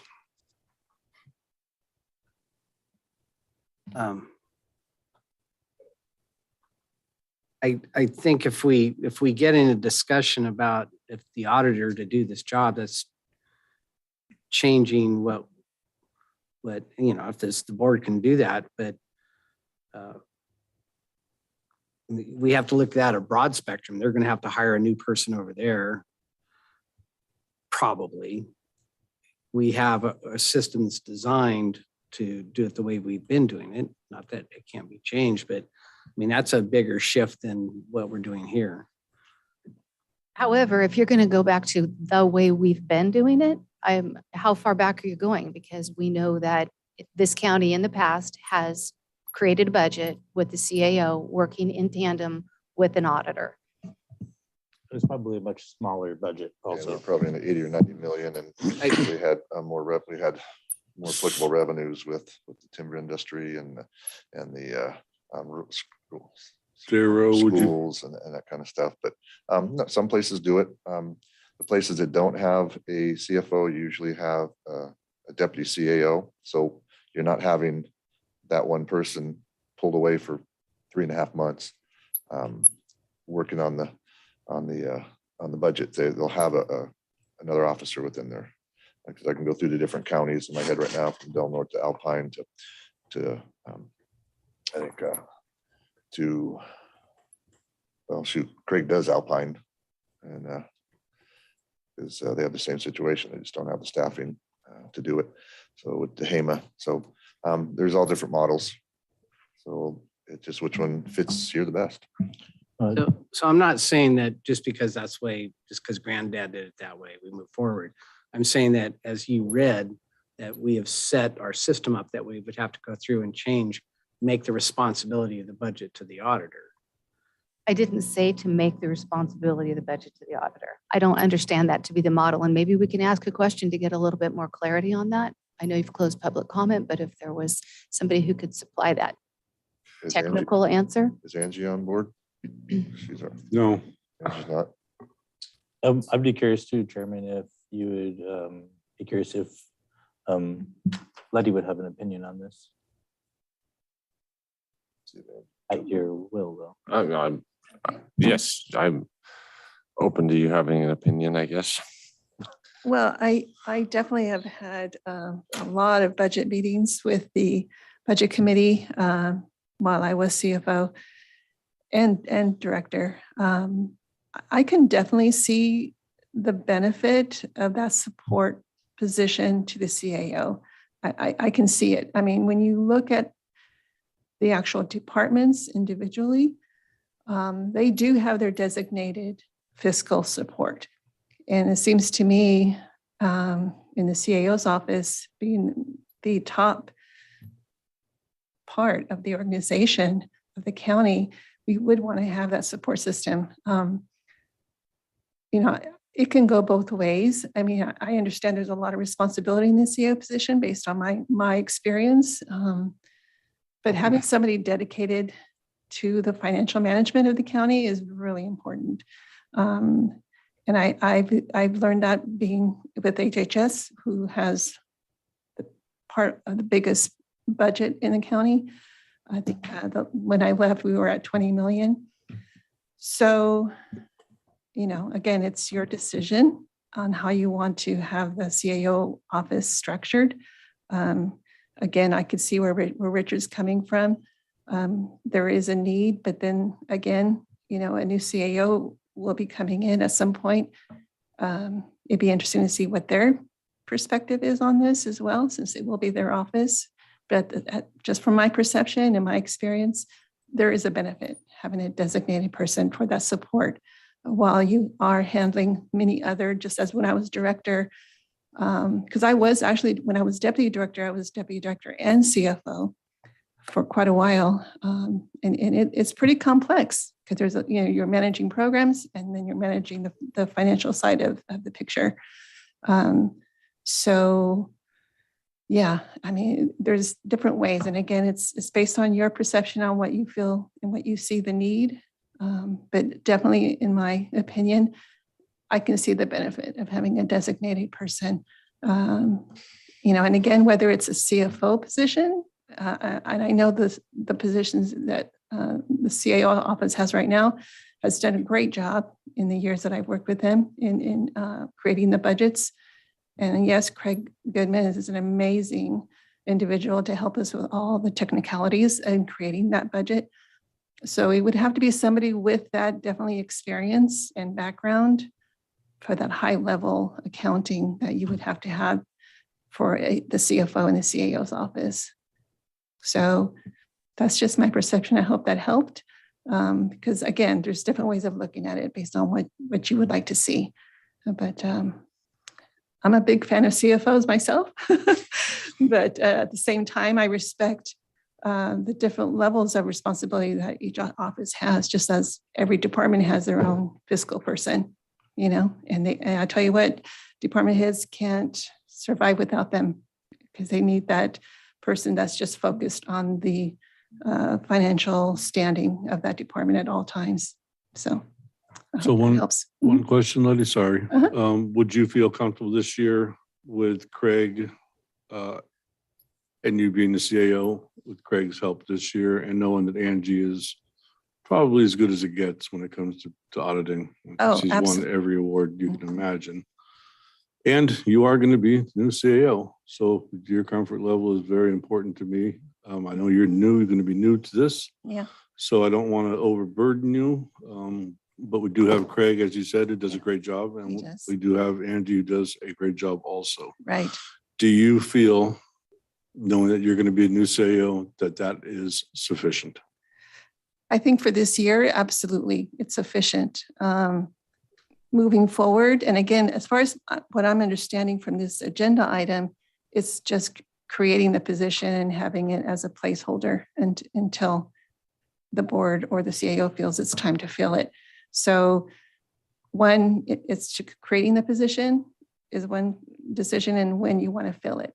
But for me, coming in as your interim, I feel very comfortable, confident with Mr. Goodman and of course Auditor Bickle, because we have a lot of history together. We've had that relationship. We may agree to disagree sometimes on our approach on budgeting, but yet we always come to a solution, which has always been beneficial for everyone. So. Thank you very much. Okay. Anything else? Right. If I could just jump in, having the previous experience. Go ahead. So in discussing how it has been previously done, it is correct that it has been previously been the responsibility of the CAO. In prior administrations, the CAO had worked very closely with the board chair, forming a committee or a special committee that was created to do the budget.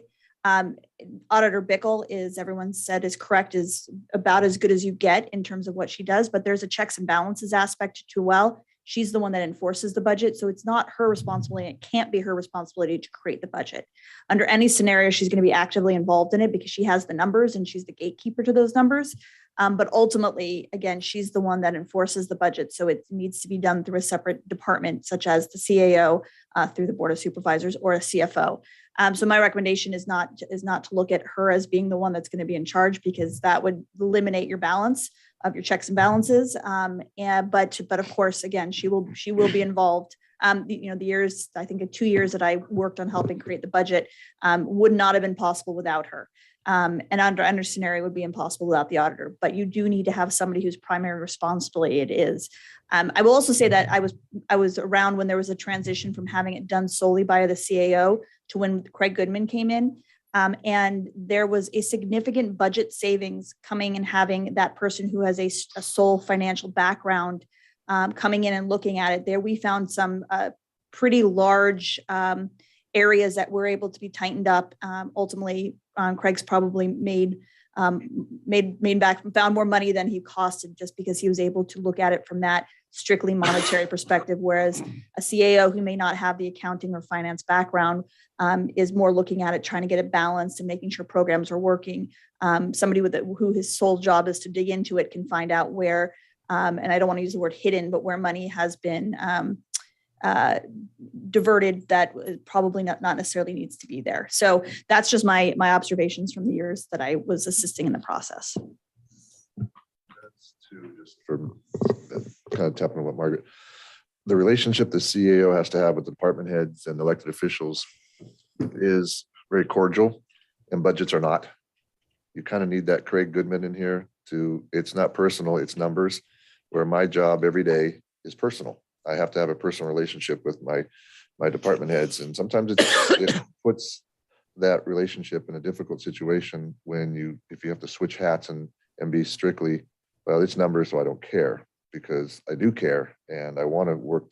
So sometimes it's nice to have Craig tell me, or have a fiscal person just tell me no. And then there's my reason, because I'm always looking to say yes.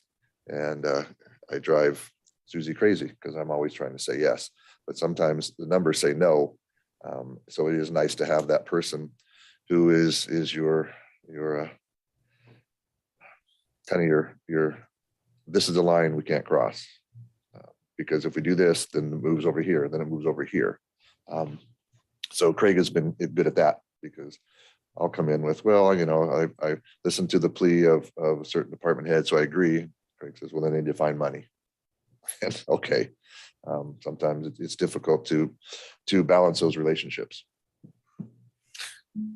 So what is Mr. Goodman's how long is he going to be here? Is he going to go through so we have the approval of the 22-23 budget coming in June, then we have the final approval in September. Is he staying through that whole No, period? no, what usually happens is Susie's already sent out the packets, I believe, to all the departments heads, and then they return those. Susie takes all those, puts them together, puts everything in columns, makes the budget books, and then gives them to Craig, and then Craig starts going through with his 17 different color pins. Right. And then we meet with, he shows up for about a 2-week period, and we meet with each department and go through the budgets intimately. And then he goes back and he plays with the numbers, but Susie's the one who's kind of manipulating things as Craig changes stuff around. And then he'll come back, I think once or twice for a little while, and then back in September but he's not here for the 4 months. He's probably only here maybe 15, 18 days of that time, not all in a row. But is he planning to come back to do the final September and then he's done? That's my understanding, yes. Okay. So there'll be through September, like a three-month period before we start the next process. Yeah, it usually right after first of the year, things start going out, but by March, that's when all the books go out again. So you have a short season in between. Okay. So His duties would be identical to last year then? Pardon me? His duties would be Yes. identical to last year and the previous years. Yes. So one suggestion would be, since he's going to do this budget, give him this number and say, where would it fit? Because approving this today, we have no concept of where our budget is. And I feel like I'd be writing a check where I don't know is in the pen. There's no check being written because there's no employee to fill the position. Well, We know figuratively speaking. Yeah, we know where our budget is, and where the salary range falls in is in comparison to other areas and comparison to CFOs in other departments in the county, and kind of fitting in where it makes where the you don't have compaction. They have budget authority. So the budget was come up with by us going through all the other departments. Is it above a department head, equal to a department head, below a department head? What's the highest paid department head? What are the other financial people in other departments making? How much below the new CEO position? So, I mean, we really had to fine tune where it was. We didn't just kind of throw dart at the wall and say, well, that looks like a good one. It started much higher, and we actually lowered it down probably 15,000 after we started going through it. But I'm not concerned that you chose a poor number. I'm concerned, how does that number fit into, how do we pay this person if we actually allocate it and then fill it? And so that's why I was thinking that, during this year, this would be a good time for, the June preliminary, the July looking at it, September adopting it. Take that opportunity to look at the actual numbers and let Craig decide, yeah, you could incorporate that into what you've got going on here going forward, or this is what you'd have to give up in order to do that. But today, it doesn't seem like we know that. So this would go back to my point of that we could pass this and then not pass the filling of the allocation until a later date. Or we could wait. It's easy to bring it back once we're sure. Chairman, isn't there a motion on the table? There is a motion on the table, and we're having a discussion. Would anyone care to make a competing motion, or? I would make a competing motion that this has been a good consideration, but that we wait until our consultant looks at the books through this next fiscal period, and that after September, when we can see what that all looks like, then we can redetermine whether we want to revisit it, just for safety's sake. I will second. All right. Further discussion? So do we know? You want to clarify the motion? As I have it, it's to deny the allocation and creation of the county chief financial officer. Do you want the follow-up in the motion? I guess if there's understanding as to why, that's fine.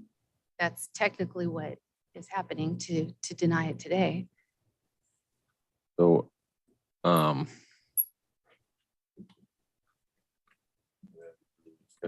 Yeah, so question, the filling of the position as presented.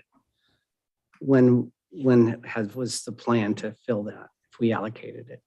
There wasn't a plan to fill it necessarily immediately. Because in my vision, leaving, there's going to be that gap.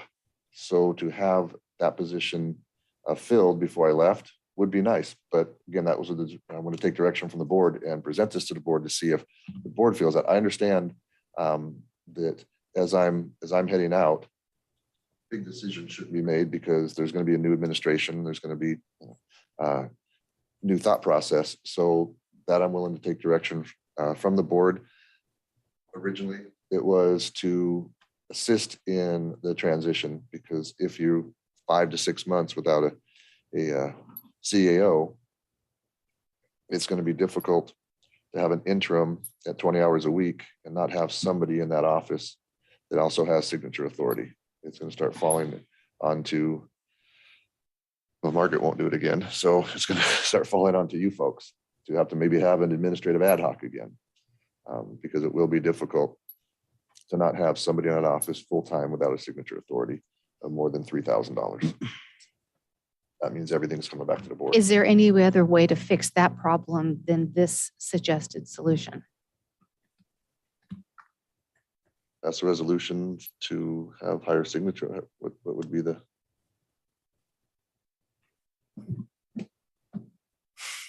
Would we even need to do that with When you have the interim, you're good. Yeah. But if we go a year, 6, 8 months, I know we're not going to have an interim for, 980? we're going to run out of. That is another thing to consider, is that the contract is for 980 hours a year under PERS. The budget process might take up a majority of that time for the interim CAO. So if there's other projects you would like her to work on, I do think you need to consider that. Yes, you could do higher authority. You could do a resolution on an interim to designate it to a third party.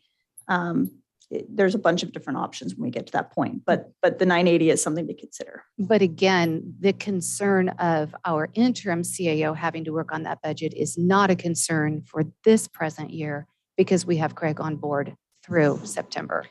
So I would disagree with that slightly. When I was working on the budget that year, Craig, again, is a consultant. He doesn't make the ultimate decisions. That is through the CA's office. And so during that process, the interim will be sitting through every meeting that Craig is involved in. I sat through every meeting with every department head, every meeting with the auditor, every meeting with the ad hoc. So it was probably about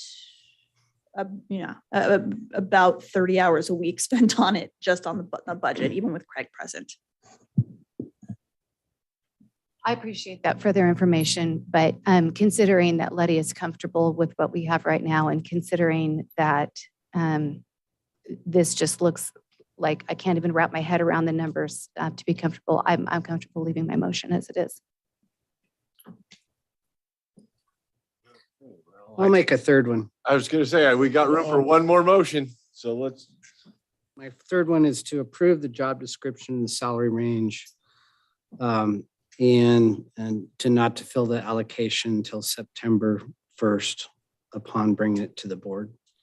That's not even in the motion already, the expectation of filling the staff position, right? Is that a separate?